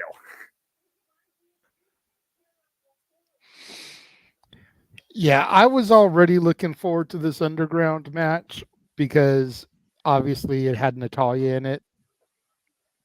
But the addition of Shayna Baszler now, I'm really invested in this. And again, all of these people that we're seeing come into this, all the people from the main roster that are kind of coming back to NXT to make their voices heard in regards to the show and be involved, really adding that big fight feel to things and making people take note of my NXT. You figure you've got Datilla watching these next 2 weeks. Popped into the chat earlier. She doesn't watch NXT on a regular basis, but here's all of these people that she does watch on the main roster who made their name in both your NXT, like Shayna Baszler, and my NXT. And that just adds more intrigue to the show's hopefully long term. I thought you were going to say the brand's value because, again, the yellow bridges through the red and the blue, as it looks like all three brands are looking to take things to a whole different level too. And Ava Reigns backing up her claim that NXT will never be the same again after tonight. And to your point to further that, I don't watch NXT at all, but I do look at the highlights, mostly for the women's division. But there have been other things that have been trivia about the men. And next week, you've already got me extremely invested in at least one thing. That NXT Underground match is going to be something very interesting and very physical. And for those that don't know, by the way, Lola Vice, again, is a former MMA fighter. She has had a total of 5 matches, and she only lost 1. She won 2 by knockout and 2 by decision overall by the judges. So she's a force to be reckoned with, and matched up against Shayna Baszler's record that highly goes above that. It's truly MMA versus the foundation of professional wrestling in the underground in NXT, and I'm all in on it. So I'm looking very forward to seeing how this plays out. I better get to tell the tape. Anyway, that being said, yeah. Again, I feel bad to a certain extent for Lola because a lot of people look at Lola and they just see this fiery Latina with a nice ass. Yeah. And they don't really, I know, Noah, but rock with me on this, but they don't really give her the opportunity to look at her and realize that not only is she a Latina with a nice ass, but she's a badass as well. You wouldn't traditionally expect someone to be as good of an MMA fighter as she is by judging her and looking at her. It's the proverbial don't judge a book by its cover scenario. Hey, she You contended. look at her and you wouldn't expect it. No. You look at Shayna Baszler, you'd expect a woman like Shayna Baszler to be a badass. Well, You look yeah. at a woman like Lola Vice, you wouldn't necessarily expect it on first glance. People need to not sleep on Lola Vice. She very easily could be the leader of the future of my NXT once this draft is over next week. Well, why you bring that resolution? Especially if we lose people like a Roxanne Perez or a Lyra Valkyria. Right. Well, while you're bringing that positive potential final resolution to your brand, Final Testament looks to bring their own form of pain and revelation to everything within the NXT landscape. TikTok, Karrion Kross, former NXT champion, Authors of Pain, former NXT tag team champions on Paula Ellering are back in NXT. And I'll tell you this, JJ, you wasn't around when you watched it, but you damn sure know about Authors of Pain were one of the most dangerous, dominant, violent NXT champions in this brand's history. So you might want to fall and pray for Axiom and Nathan Frazier because their days very well may be numbered as the newest book of pain is to be written. Black and gold never dies. Did you see that at the end of their video? I did, and I respect that, especially looking at the gonna be nice. I gotta wonder what's going through Axiom and Nathan Frazier's minds.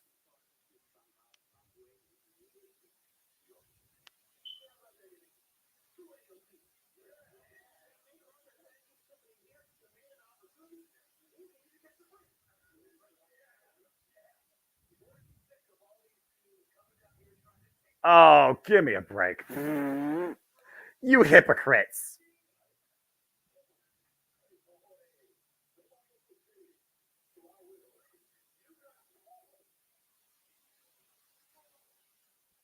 Did that dude just break a mirror? Yep, 7 years of bad luck. Got the LWO, got Chase U, got Idris Anofi and Malik Blade, the Good Brothers, of course, Axiom and Nathan Frazier. Looked like half of Hank and Tank back there as well. Lots of members of the NXT tag team roster for that segment as we get ready for our beach brawl. Okay, first off, before I try and hold my integrity for another gimmick match, as we're not at the beach, we're inside the Performance Center, and so Ruka is looking to surf the waves on Blair Davenport's back. The shadow reflection of the NXT Women's of the NXT Tag Team Championship might be a freaking sign of things to come. Meanwhile, Hang 10. Blair Davenport is using a boogie board to beat up Sol Ruka. Yeah, I don't need to comment on this match. This is the JJ match right here because I expect all the possible Beach Boys references and sunny side up thoughts you could bring here as we have beach balls. I will do my best now that you've hyped it up. Well, I mean, we got beach balls in the ring where there should be going around the audience having a freaking fling. What the hell? Got a floaty, hoop floaty. There's no disqualification here, folks, by the way. Pinfall submission inside the ring. And right now, Sol Ruka is using everything possible that you would find your local recreational center beach setting. Clothesline, rebound with a floaty. Looking to make sure Blair Davenport sinks. How the fuck am I going to call this? What the fuck is I doing? Sol Ruka right now. Of course, we know this stems from the fact that Blair Davenport was a hidden assailant that injured Sol Ruka, put her on the shelf for several months. And of course, since her return, Blair Davenport has not been able to get ahead. Great athleticism, though, by Sol Ruka with the native athletic background, part of the new program, by the way. Talked about who could be leaders of the next generation of NXT. We talked about potential candidates for the NXT Women's North American Championship. Sol Ruka was one of the brightest upsides to her personality.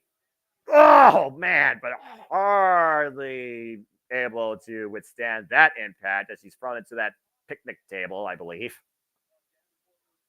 The Davenport right now looking to hoist her up, send her into the kiddie pool. I can't believe I just said that. Front face lock, the body shots, the forearm. I just want to put this out there. It's not summer. It's freaking midwinter Post-spring. Damn it. Anyway, I'm trying so hard. Oh my gosh, every 5. 1 step, 2 steps forward, 1 step back. Simple as that. As far as my fandom, as far as me keeping my integrity intact, from face first inside that still ring post though. So Ruka's still wearing that knee brace over that surgery repaired knee. Trying to find something to use. Boogie boarding Blair Davenport right now. Can't believe I just called that. Still to come tonight, of course, our main event for the NXT Championship. And now we got a steel chair coming into play. Looking to follow up. And so Ruka able to counter. And of course, Blair Davenport, previous challenger for the NXT Women's Championship. So Ruka gets to have the opportunity. Nice escape out of the hip toss. Oh, and set face first into the kiddie pool. Was that an X Factor into the kiddie pool filled with balls like a ball pit? I was going to say that was a wipeout, but yeah, let's go with that. And right now, so Ruka, hang 10. Surfs up. There's a moment of the action here at Restaurant Quality, picture in picture.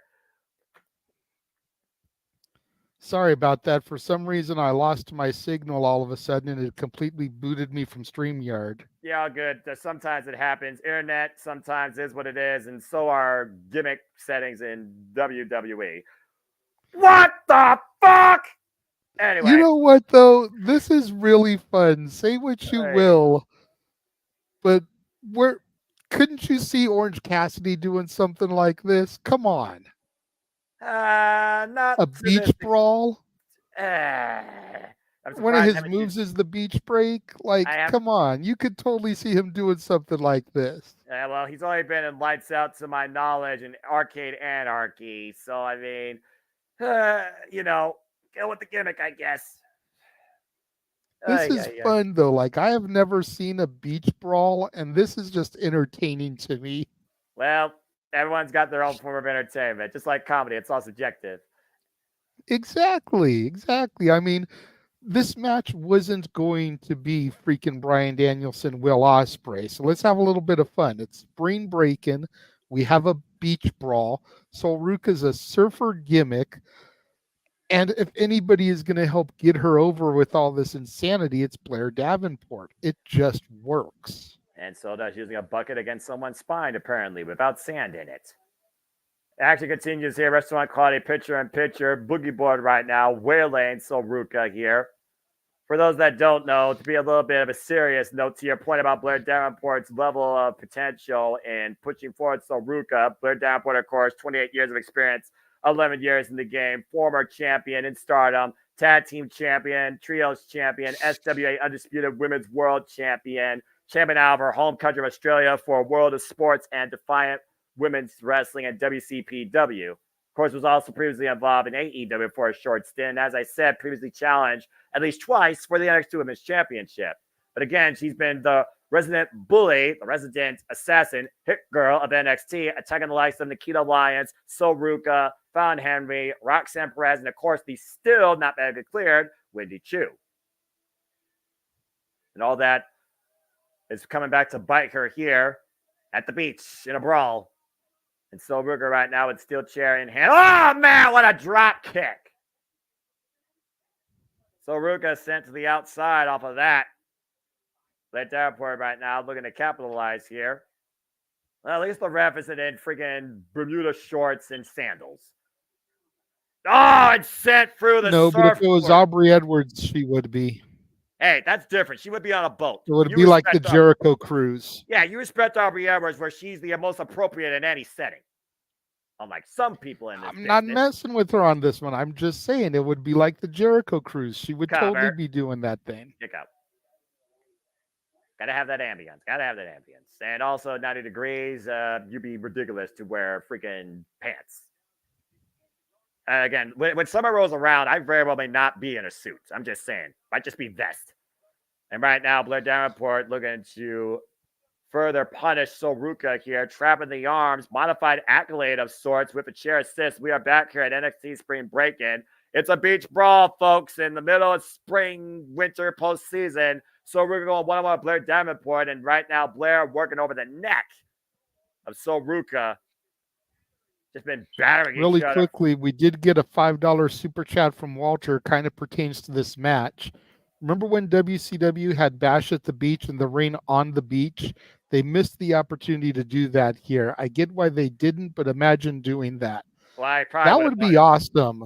I would have bought into it more, to be honest, because I could see somebody literally getting a pants full of sand or something like that. No sand to be found here. Off the bottom rope, nice springboard, back elbow strike, and Soruka right now looking to build momentum here.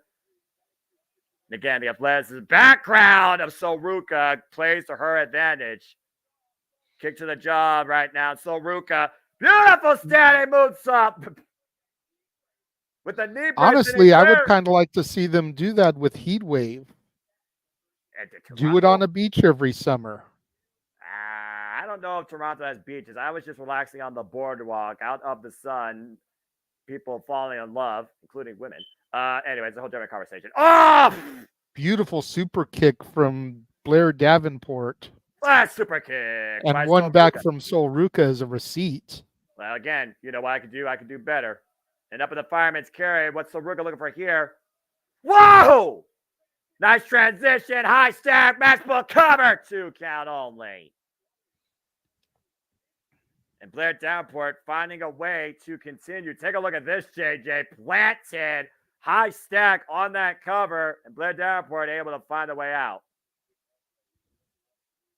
And Soruka maybe looking for Soldier. Oh, no! Big shot by Blair Davenport. The German suplex out of the corner of the cover, hook the leg, 2.5. Almost had her there. Nice deep hook on that pinfall. Yeah, near fall for Blair Davenport off that ridiculous superplex, short range out of the corner.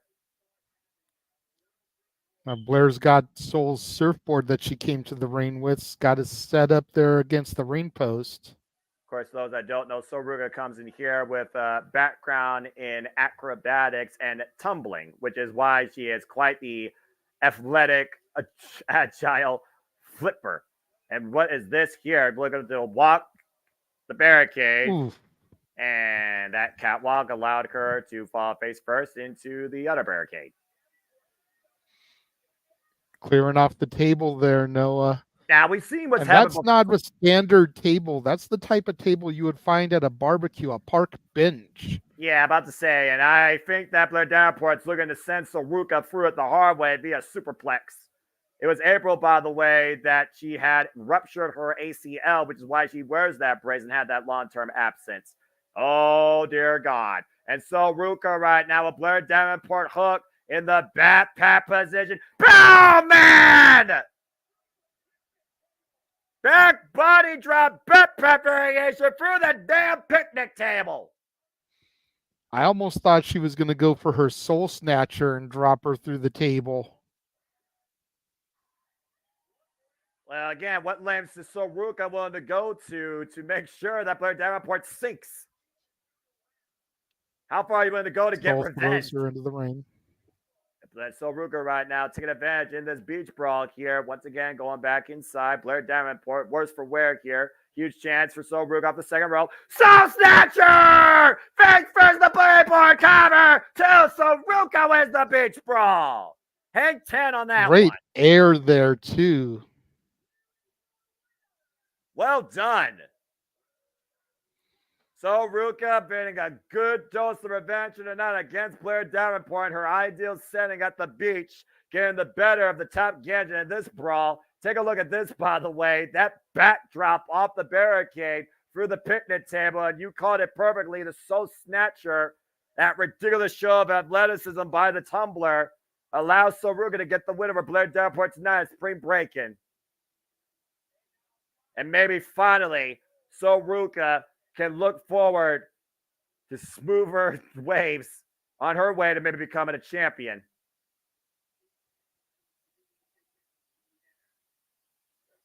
What?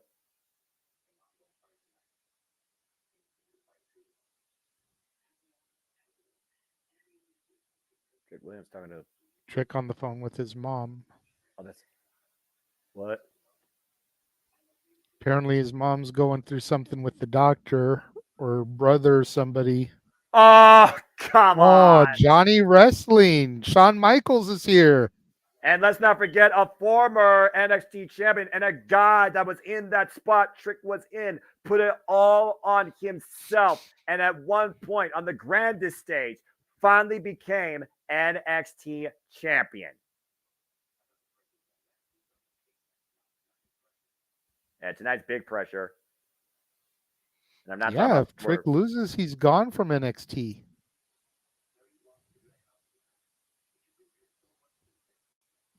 Think about how many times that Johnny Gargano lost against Alexis Tommaso Ciampa finally got the better of him. Think about how long Johnny Gargano went up against Adam Cole, beat him for his NXT championship.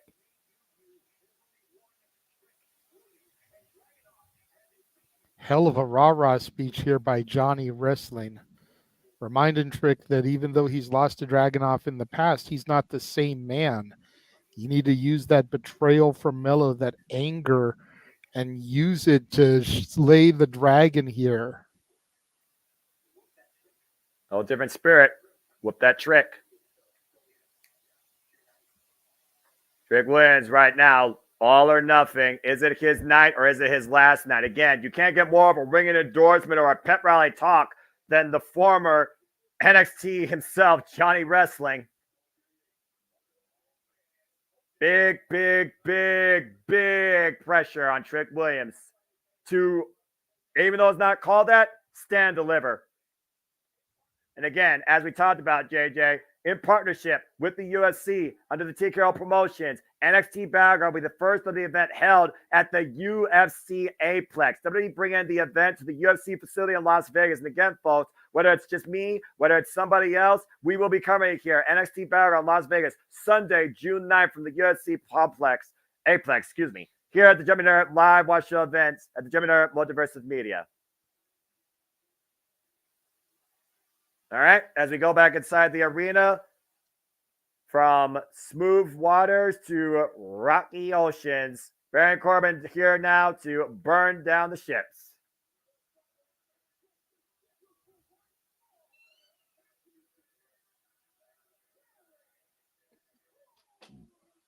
Baron Corbin is one of those that I also do wonder about his place in the WWE and whether or not he will be involved in the draft. And after this uprise in NXT, why Lexis King might be looking to say, bon voyage. Baron Corbin, Lexis King, one-on-one next, NXT, Spring Breakin.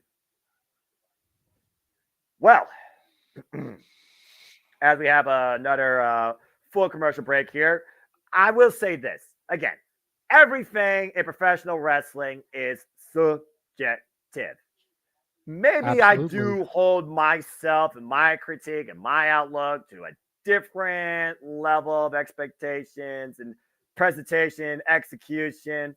But you're right. WWE tends to do things more often than not in fun, in flexibility, in character showcasing. And why I still have some things I don't agree with, that for Saruka actually made a lot of damn sense, especially the fact that she got the win. I just hope it means that you don't do Blair Davenport and Saruka again, move them both forward, or have Blair Davenport soak and turn to a different character again. Because so far the top Ganja has done duly squat in NXT. And so Ruka is on the rise since coming back from her torn ACL.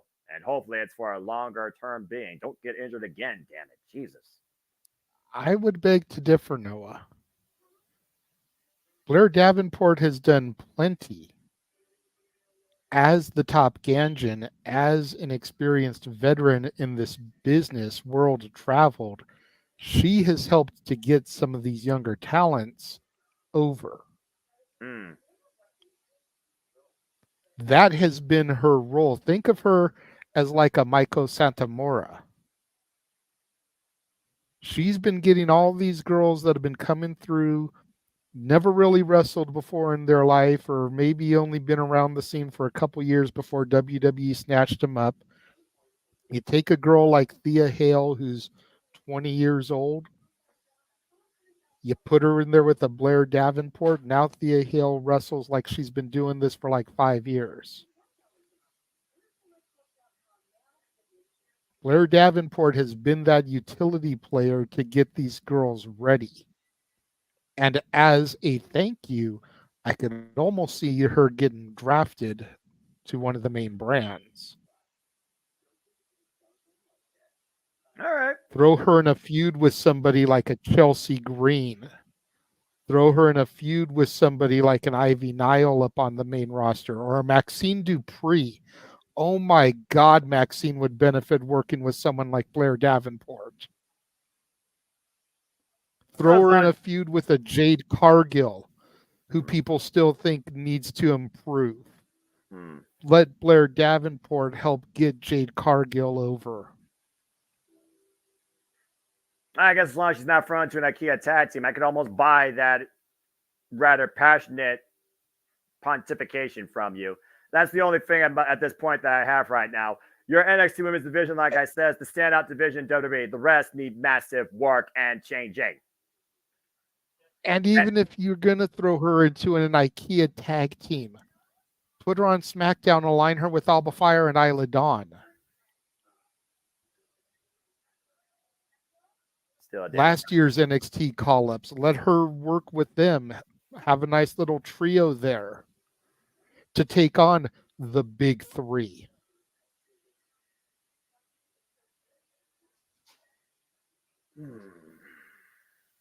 All right.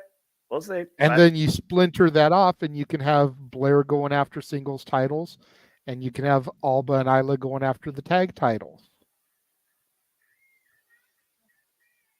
Like I said, WWE and NXT is a lot better than what it used to be. Is it still my must-see? No. But this draft has me extremely intrigued, more than I've been probably since, honestly, 2003. So, with that being said, I'll give it a chance. Even with now you want to talk about the TikTok rejects. We're seeing video reels literally from TikTok and Jakara Jackson and Lash Legend of the Metaphor as they ride to the NXT live event that was in Orlando over the weekend. So you have the TikTok rejects sharing TikTok reels, Noah. This is why TikTok needs to be banned in the U.S. I said what I said. I don't give a fuck who I pissed off. All right, let's go back inside the arena here before I go on a social media tangent. As Lexis King rolls in on his throne to go one-on-one against Baron Corbin. Again, I'm mixed on other things, but that's a different conversation. Again, Lexis King right now, again, has been creating every opportunity he can to let the world know that a new king's on the rise. And of course, he was basically saying to Baron Corbin his goodbyes, giving him a little bit of a fruit basket and a gift package send-off, figuring that he's on his way back up to Raw or SmackDown. But again, like I said, ever since Baron Corbin's been back in NXT, he arguably has been more complete than ever before. And I almost wonder if Baron Corbin wants to leave NXT. Kind of tie up. I feel like his return to NXT has done really good for him. Like, he was seriously floundering beforehand, and now he's been a tag team champion. First championship in, what did he say, like 8 years, 7 years, something like that? Like, correct. Baron Corbin has found a career resurgence coming back to NXT, and I don't think he's in a hurry to leave it. Yeah, you get drafted to SmackDown. You go rejoin Braun Breaker. You do the Wolf Dogs on the main roster. And then within a year, you guys have broken up and you're back in catering. Damn. That's probably accurate.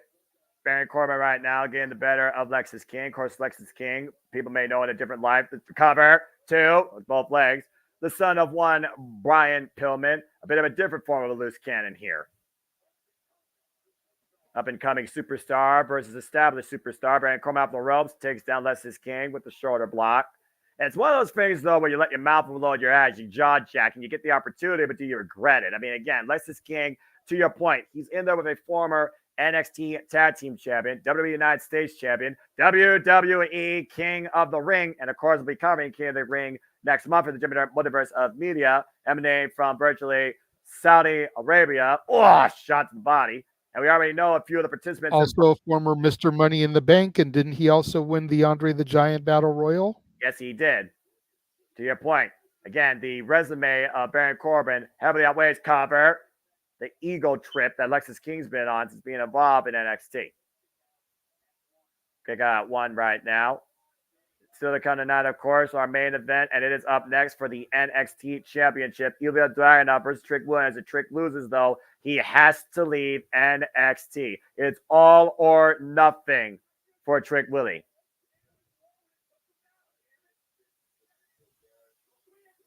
And right now, Baron Corbin, after getting blasted in the knee, Lexis King capitalizing here.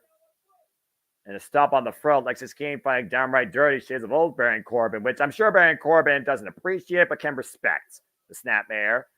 Oh, man. Mean kick to the spine, lining him up. And now King now just wearing down Baron Corbin here. Continue with onslaught of offense. Follow up, lateral press, gets a 1 count.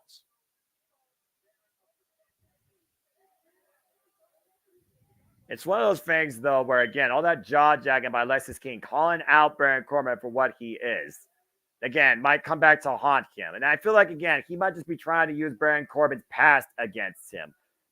Basically say that he's just nothing without Braun Breaker. Braun Breaker was the guy that helped you go over in NXT. And now you're just pretending. Now that he's gone, you're still here thinking that you still matter. Get to the midsection. Lexis King right now, once again, taking advantage. Irish with the arm, Irish with reversal, throwing up the ropes. Catches him with a knee strike. Take him down again at the knees. And Lexis King, once again, keep it control here. Follow up, clothesline to the back of the head. Shoots the half, hook of the far leg, and a 2 count. Imagine what a win over Baron Corbin would do, though, for Lexis King's career, JJ.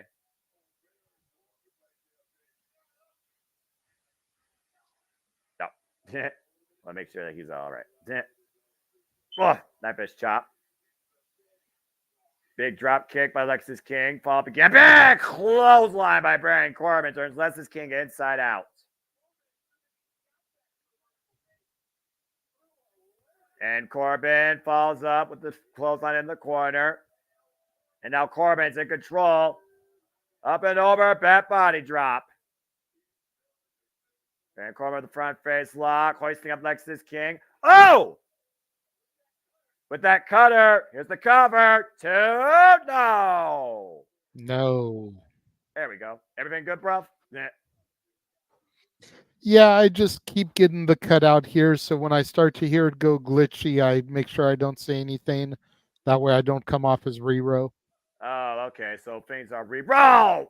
Daggum technology. Just want to make sure you're good. I mean, if you have... Oh, yeah, I'm fine. All right. Well, I'm going to refresh the commercial just to make sure, because I want to make sure we're perfectly workable on StreamYard. Super kick during the main event. Dadgum, forget it. Double A takedown, the jackknife cover. Feet on the ropes. Looking for leverage. Nearly gets caught. Referee sees it. Thankfully.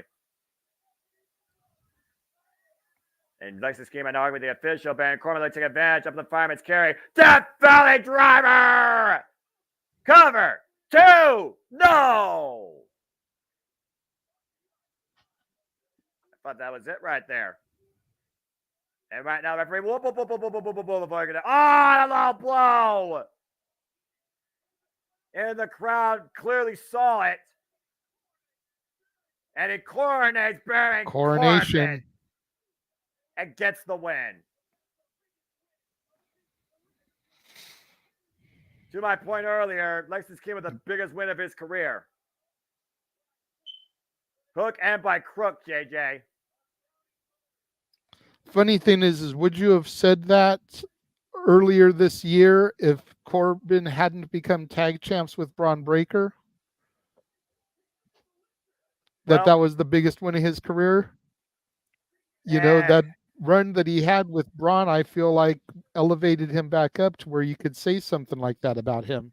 Yeah, I suppose that's true. People's choice versus people's hate. And meanwhile, you see capacity crowd on hand being filled in by NXT veterans, Johnny Gargano, Pete Dunne, Tyler Bate, Creed Brothers, Ivy Nile, all coming in here front row seat for our main event for the NXT Championship. Ilya Dragunov versus Trick Williams. Big fight field here tonight at Spring Breakin'. I'm going to refresh just to make sure we're both perfectly not re-rolled because I haven't seen you re-rolling. I just saw you quietly, and then I don't think I'm re-rolling at all. My feed's been perfect from my side. So refresh, see you in 5.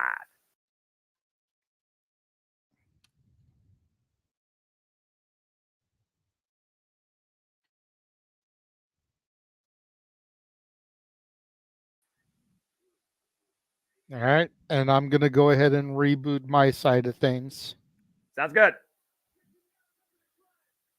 Again, folks, thank you for tuning in so far to our coverage of NXT Spring Breakin Week 1. It has been a very unique night. We are getting ready now for our main event tonight.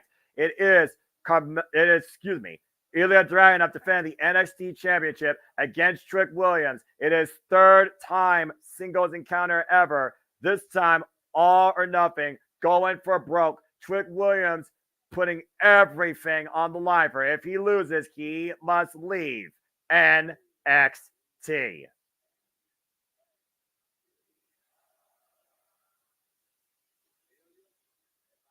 Ilya, Trick said to Ilya, if I can't beat you, I don't belong in NXT. And he accepted the challenge.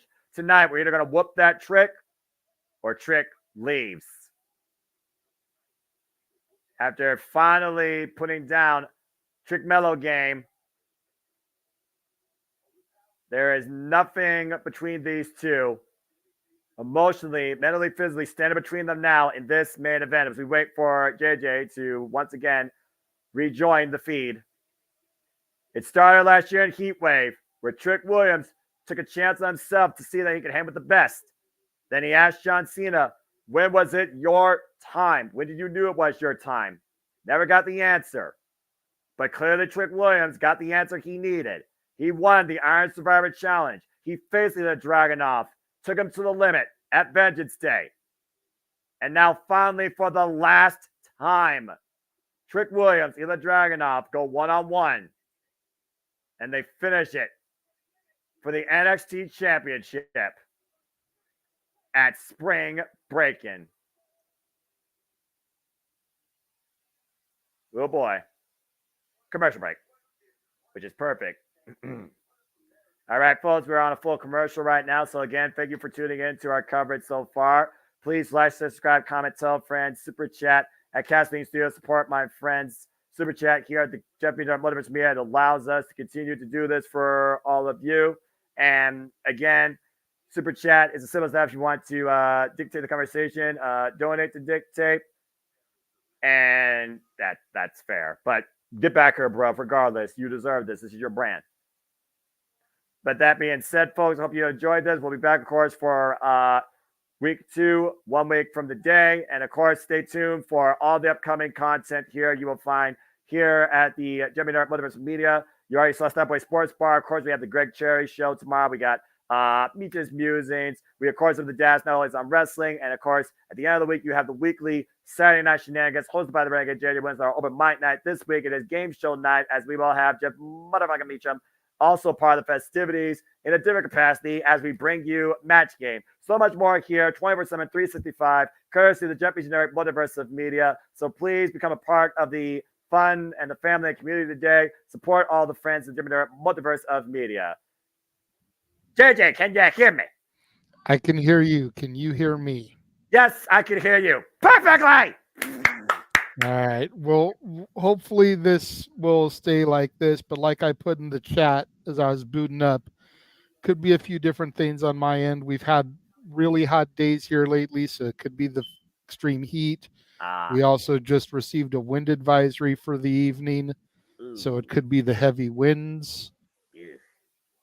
Dang. You know, we'll see what happens, but hopefully rebooting like I just did will solve everything so that at least the main event will go out without a glitch and then the show will be over. So, you know. Yeah. I mean, at this point, all that matters is that you get to whoop that Trick and try and irk me. And we call this together because this could be Trick Williams' last stand or Ilya Dragunov's last day as the Czar of NXT. Something gives tonight ahead of the WWE draft in the main event for the NXT Championship, and all eyes will be watching with bated breath and listening to us glitched, re-rolled, in sync or not, because this fucking matters, damn it. This is professional wrestling. This is for the NXT Championship. This is our main event. And I need this feed to get back to this show ASAP. Give these two as much time as possible. Let's whoop that trick. Let's see who gets whooped. Let's see who deserves to be the face of NXT. Damn it.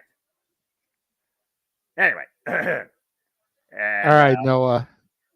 You're in Las Vegas. Guns to your head. You're forced to bet who you've got your money on. Gonna put me on the spot. Everything in my heart feels like this has been defined to be Trick's time. But everything in my mind feels like Ilya Dragunov refuses to leave his throne until he finds somebody worthy enough to take it all on their own. If you put this much stock in Trick Williams and this investment and respect into him, if he doesn't hold up to it, not only does he not belong in NXT, he's not ready for Raw or SmackDown in WWE. I have to go with Trick Williams getting the win tonight and finally becoming the face of your NXT. I pick Trick.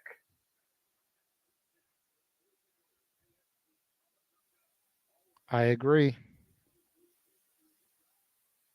Where everything is truly going to change and things get shaken up starting Friday Night SmackDown in Cincinnati. Time to see once again who will be NXT champion. Shout out to Ja Real, who apparently provided tonight's NXT Loud official theme, Paradise. You can get that on your Spotify or Apple Music if you choose.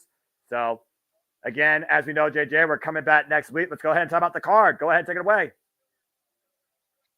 Thea Hale versus JC Jane. After all these months, these two finally get their one-on-one encounter. NXT Underground, Lola Vice with the Queen of Spades, Shayna Baszler in her corner, versus the Queen of Hearts with Carmen Petrovich in her corner. We also got the North American title on the line, apparently, as Ivar challenges Oba Femi. Big, meaty men slapping meat here, Noah. This should be a all-out brawl. No kidding.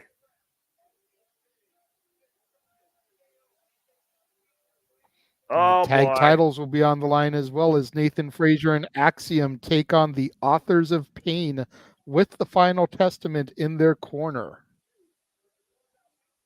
But, JJ, that's night 2. To close out week 1, we go now to our main event.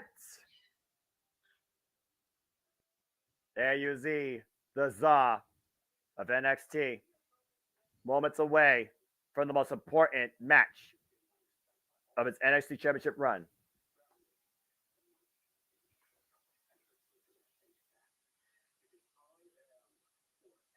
Forever. Either Dragunov forever, unbreakable. What?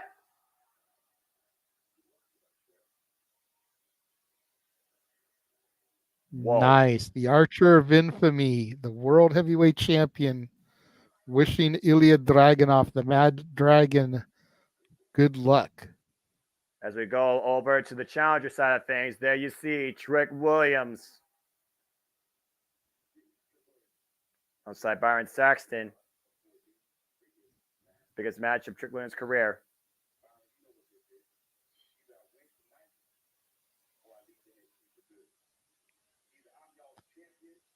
Or the chump. They've got Byron Saxton down here to interview him, dude. That shows how big they're treating this.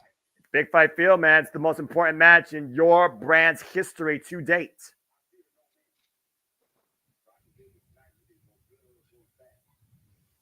Some men are never the same after a result. He says he's going to live with the result regardless, whether he wins or loses. Put up a shot time, Trick. This is your last chance. Here we go.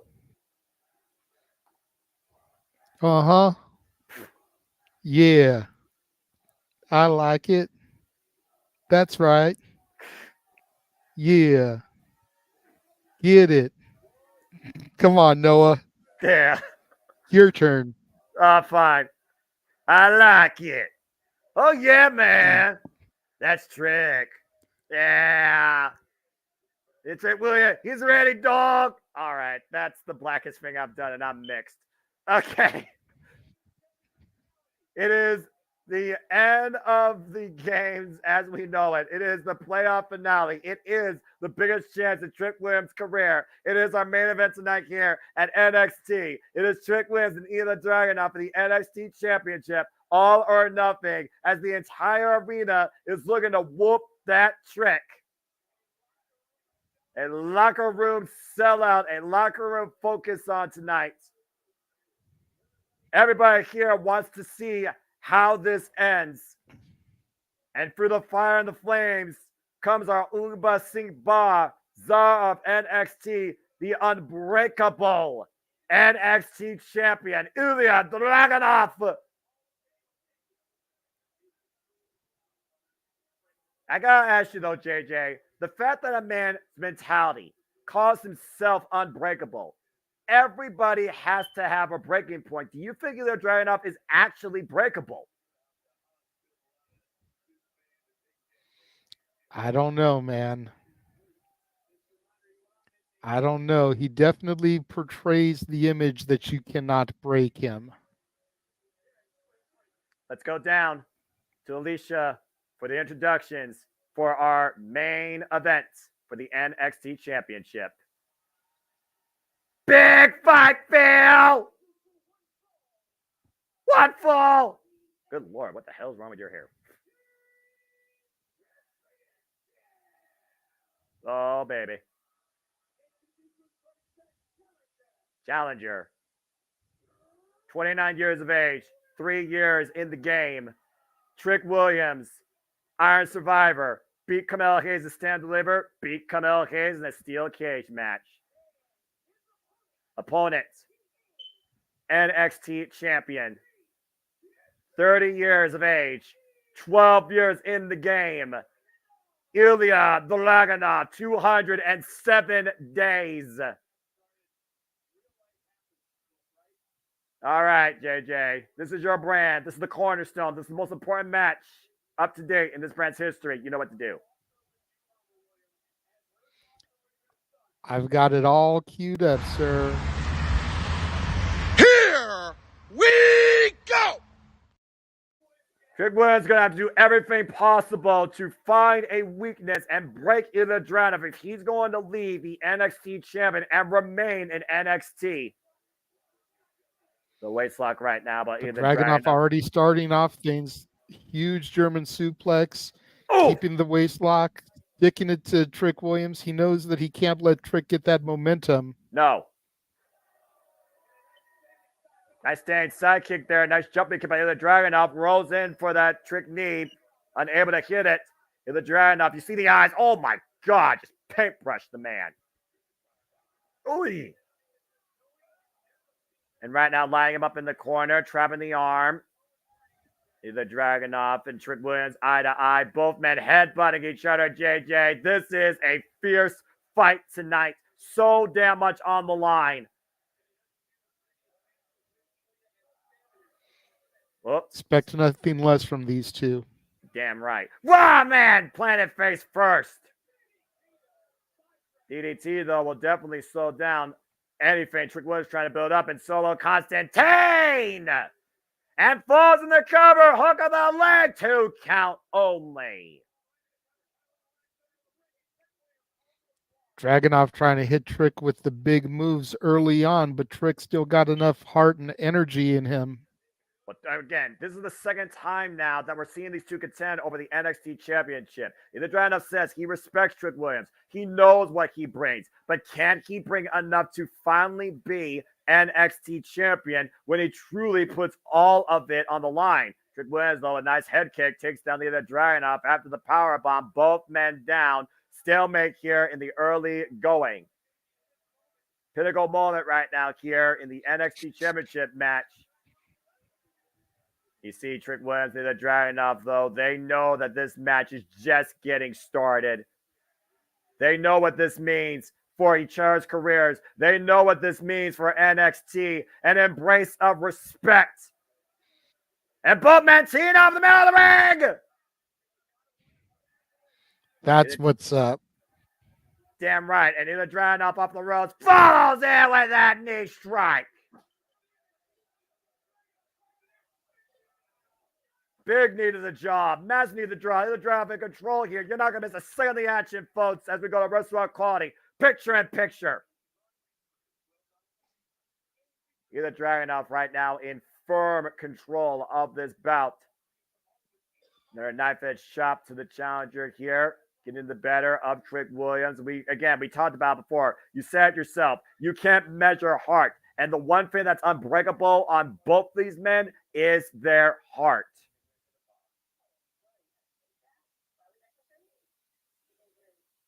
Ooh, boy. And right now we see Dragunov putting the boots to him in the corner. And Daniel, we truly appreciate that. And again, folks, we love doing this for you across all brands, all the specials, all things wrestling. Shout out to my entire ATW family.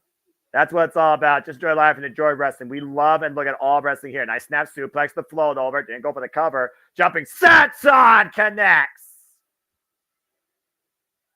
And again, folks, Mother Nature can truly be the only factor between you and enjoying professional wrestling too. But as one crazy individual once said, the show must go on. And we are here for you until NXT Spring Breakin is no longer on our radar. One way or another. Big forearm right. Testify. Whoop. Able to snug underneath the waistlock. Hoisting a Trick with a deadlift German. Every time Trick Williams tries to build some sort of momentum, Ilya Dragunov has neutralized it so far, JJ. Yeah, absolutely. Ilya Dragunov right now on the apron to the outside. Trick Williams down for the time being. Trick Williams needs to find a way to get back into this. Ilya Dragunov, former NXT UK champion, beating the Ring General Gunther. Trick Williams, former NXT North American champion, beating Dominic Mysterio. Both these men have been tried and tested their careers. Trick Williams still in the genesis of his. Ilya Dragunov probably at the best point he's ever been. And right now, Trick Williams teeing up against Ilya in the corner.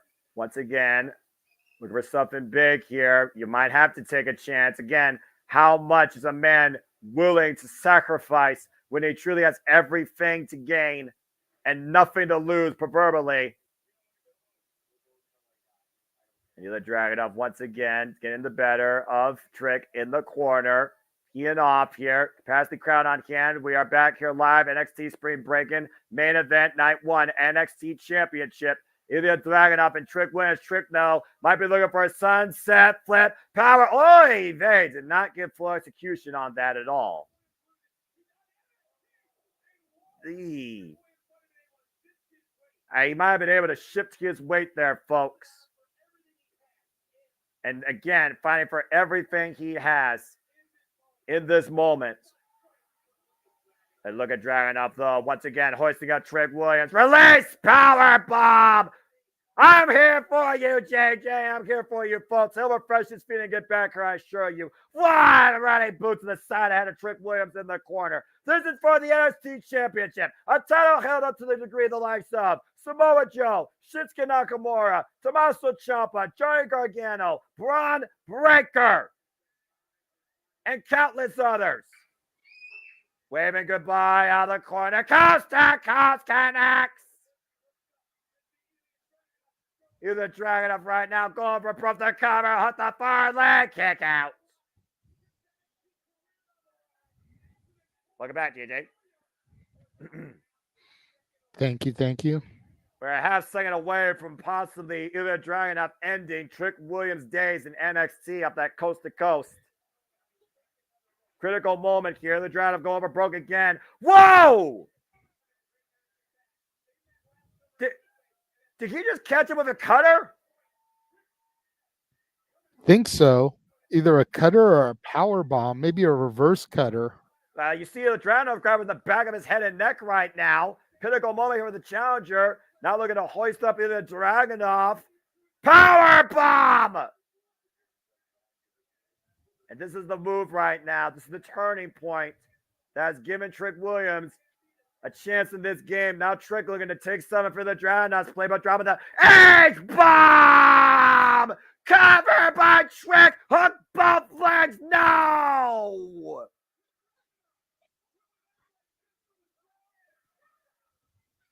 Damn! was close. So far away, though. And once again, Trick Williams putting something. Looking for Torpedo Moscow! Torpedo Moscow connects, but Trick the cover on Ilya. No! Wow. What the fuck? Trick just took out Ilya Dragunov with his own move, the Torpedo Moscow. He's unleashing everything possible here tonight, JJ. Nothing is off limits, but Ilya Dragunov still fighting back. Now, once again, for the fireman's carry. Oh, Jesus! The fight driver in the corner. Nasty landing against those turnbuckle pads. Pinnacle opportunity, though, for both champion and challenger here. Both men on the outside. Crowd chanting, this is awesome. I firmly agree. This is the richest prize in NXT, the NXT Championship. Uh-oh, Nelia right now rearranging the furniture. This might be bad. Trick Williams, though, hoist him up at body drop. Not sure what's on the mind of Dragunov here, though. Trick Williams, though, able to stop whatever he was trying to attempt. Now sending Ilya into the barricade. Big uppercut. You see the creepers right now literally chanting for Trick Williams. Everybody wants Trick to win this, JJ. And he's looking to hook Ilya Dragunov from the barricade. Oh, man! Huge Uranagi, rock bottom, bookend, whatever you want to call it, right through the announce table in front of Booker T. Take a look at Look at it again here, Noah. He planted that man into the earth. Trick Williams electrifying the NXT universe tonight in what truly feels like his final stand at NXT for the NXT Championship. Oh, geez, and here that flies in again. The pain threshold of the champion is unmatched, only to be maybe met by the heart of Trick Williams. And once again, deadlift German! Somehow the Dragunov able to hoist him up, and H-bomb connects on Ilya. And Ilya Dragunov right now dragging him even closer towards center, not going to the cover. Is this a mistake, or does Ilya truly believe that right now he can't beat Trick Williams at this point? Dragunov with everything left in his being up the second rope. Avalanche H-bomb! The cover! 2! No! Dragunov can't believe it. He thought that was it for sure. The dream is still alive for Trick Willie tonight. How in the hell is Trick Williams still alive? And now blowing the kids goodbye from the top rope. Avalanche H-bomb! Well, with Trick unable to capitalize. Crawling to the cover, drapes the arm over, cover 2. Trick's still alive! I think Dragunov hurt his wrist on the way down, JJ. Quite possibly, Noah. That was a hell of an impact. That might have been the key moment that preserved Trick Williams' chance. Trick Williams battlefield. The trick knee! The trick knee! The trick knee! Back of the head! Hook up on flags! No!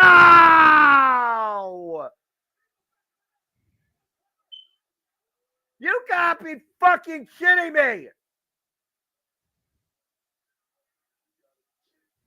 Oh, we've seen this last stand before. This very well could be the final at tonight's Spring Breakin'. What hits first? Torpedo Moscow or Trick Knee? In a dread of Trick Williams. Trick Knee connects! Trick Knee connects! And the cover!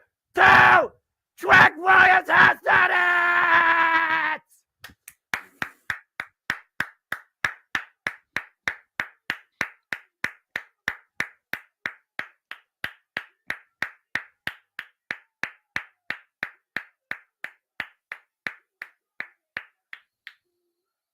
Trick Williams put it all on the line tonight and found a way to break Ilya Dragunov.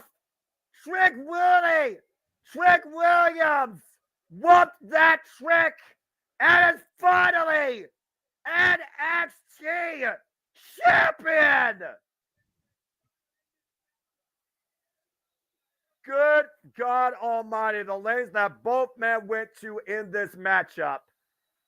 And the final note of Combat to Vengeance Day, history did not repeat. History was made. Trick Williams has finally won the NXT Championship and has found a way to break the unbreakable. Dragunov snatched the title away from the referee and handing it to Trick himself out of respect. Trick Williams, you made it.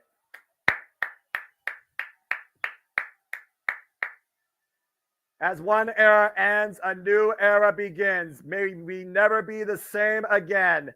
Ilya Dragunov might be bidding NXT farewell, as tonight we usher in the era of Trick Williams.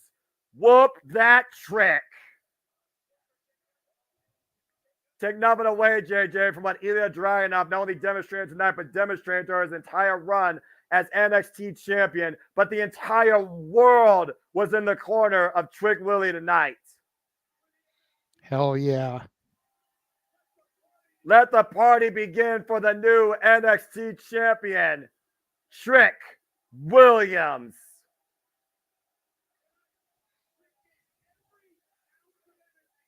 Trick showed you every ounce of heart, passion, soul, and mind, and what he was willing to sacrifice tonight. He would not be denied. As Spring Break was off the air, we usher in a new era with Trick Williams standing tall in the end.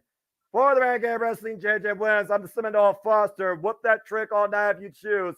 We'll see you next time here, folks, though. The next time we go live for NXT or Summon Up Professional Wrestling 2. Thanks for tuning in. And Mother Nature, fuck you. Right. Whoop that trick. Whoop that trick. Whoop that trick. Whoop that trick. I like it. I'll admit, I loved it. As far as that main event goes, pretty damn good show tonight, JJ, despite technical flaws. Whew. Yeah, hopefully we don't have that issue next week, but if we do, we do. Hey, we still did it, Just bro. is one of those things. Seems like it happens to me every now and again, but when it happens, then like the next few streams, it's all good. So yeah, I'd rather it happen tonight than, on open mic night or something. So right. But hey, especially with Matt Game and everything this weekend. But Mother Nature can't stop this professional wrestling passion in me or in you, especially when it comes to the fact that you brought me back into the letters NXT. Damn good show. Thank you. Thank you. I appreciate that show of respect, Noah. It was a damn good show. And now I got about a 50-minute break until I run it back on the big screen so I can take my notes for the love of wrestling tomorrow. Well, I think with that being said, why don't we go ahead and segue into the shows and then bid everybody a fine adieu. As again, folks, you make this all possible. We appreciate all of you. Thank you for tuning in to another Jeopardy Network live watch event here at the Jeopardy Network Multiverse of Media. JJ, take it away. Whew. Fair enough. Well, again, you can catch me tomorrow morning on For the Love of Wrestling, where I will be discussing tonight's NXT. Probably won't get to do NWA Power tomorrow just because I haven't had a chance to watch it. So I may have to do that on Thursday along with Dynamite, but it will be covered as always. Especially looking forward to Kenzie Page versus Natalia Markova with the Burke on the line. Yes. That airs this week. Should be good. We got, of course, the draft coming this weekend. Starting Friday on SmackDown, continuing Monday on Raw. Haven't decided yet if I'm going to do immediately following streams like I did last year, or if I'm going to wait and do it all as a separate stream after For the Love of Wrestling next Tuesday. Right. Still trying to finalize all that stuff. Of course, make sure you guys tune in tomorrow, 4 o'clock Pacific, 7 Eastern for the Greg Cherry Show. That'll be across the Greg Cherry brand and the Jeff Meacham Network. On Thursday, Statboy will be doing coverage of the NFL draft on the Jeff Meacham Network and here on the Casa D18 Studios channel. So make sure you catch that. That'll begin at 4:30 Pacific, 7:30 Eastern. And then this weekend, we've got Match Game coming up on Open Mic Night as Emmanuel Dominguez, the former Game Show Night champion, challenges the current reigning and defending Open Mic Night Game Show champion, Greg Cherry. That should be fun as well. Aside from all that, we want to make sure and thank you guys for joining us and tuning in this evening. It's been a hell of a show, and we will now get to see what the Trick Willie era brings to my NXT.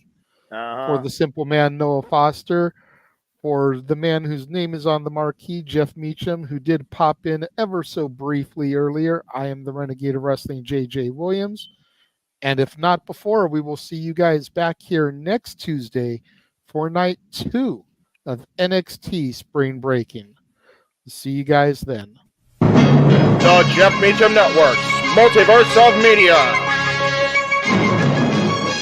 For over 15 years, the recognized symbol of excellence and the standard bearer in coverage of sports and entertainment. Whoop that trick. Uh-huh.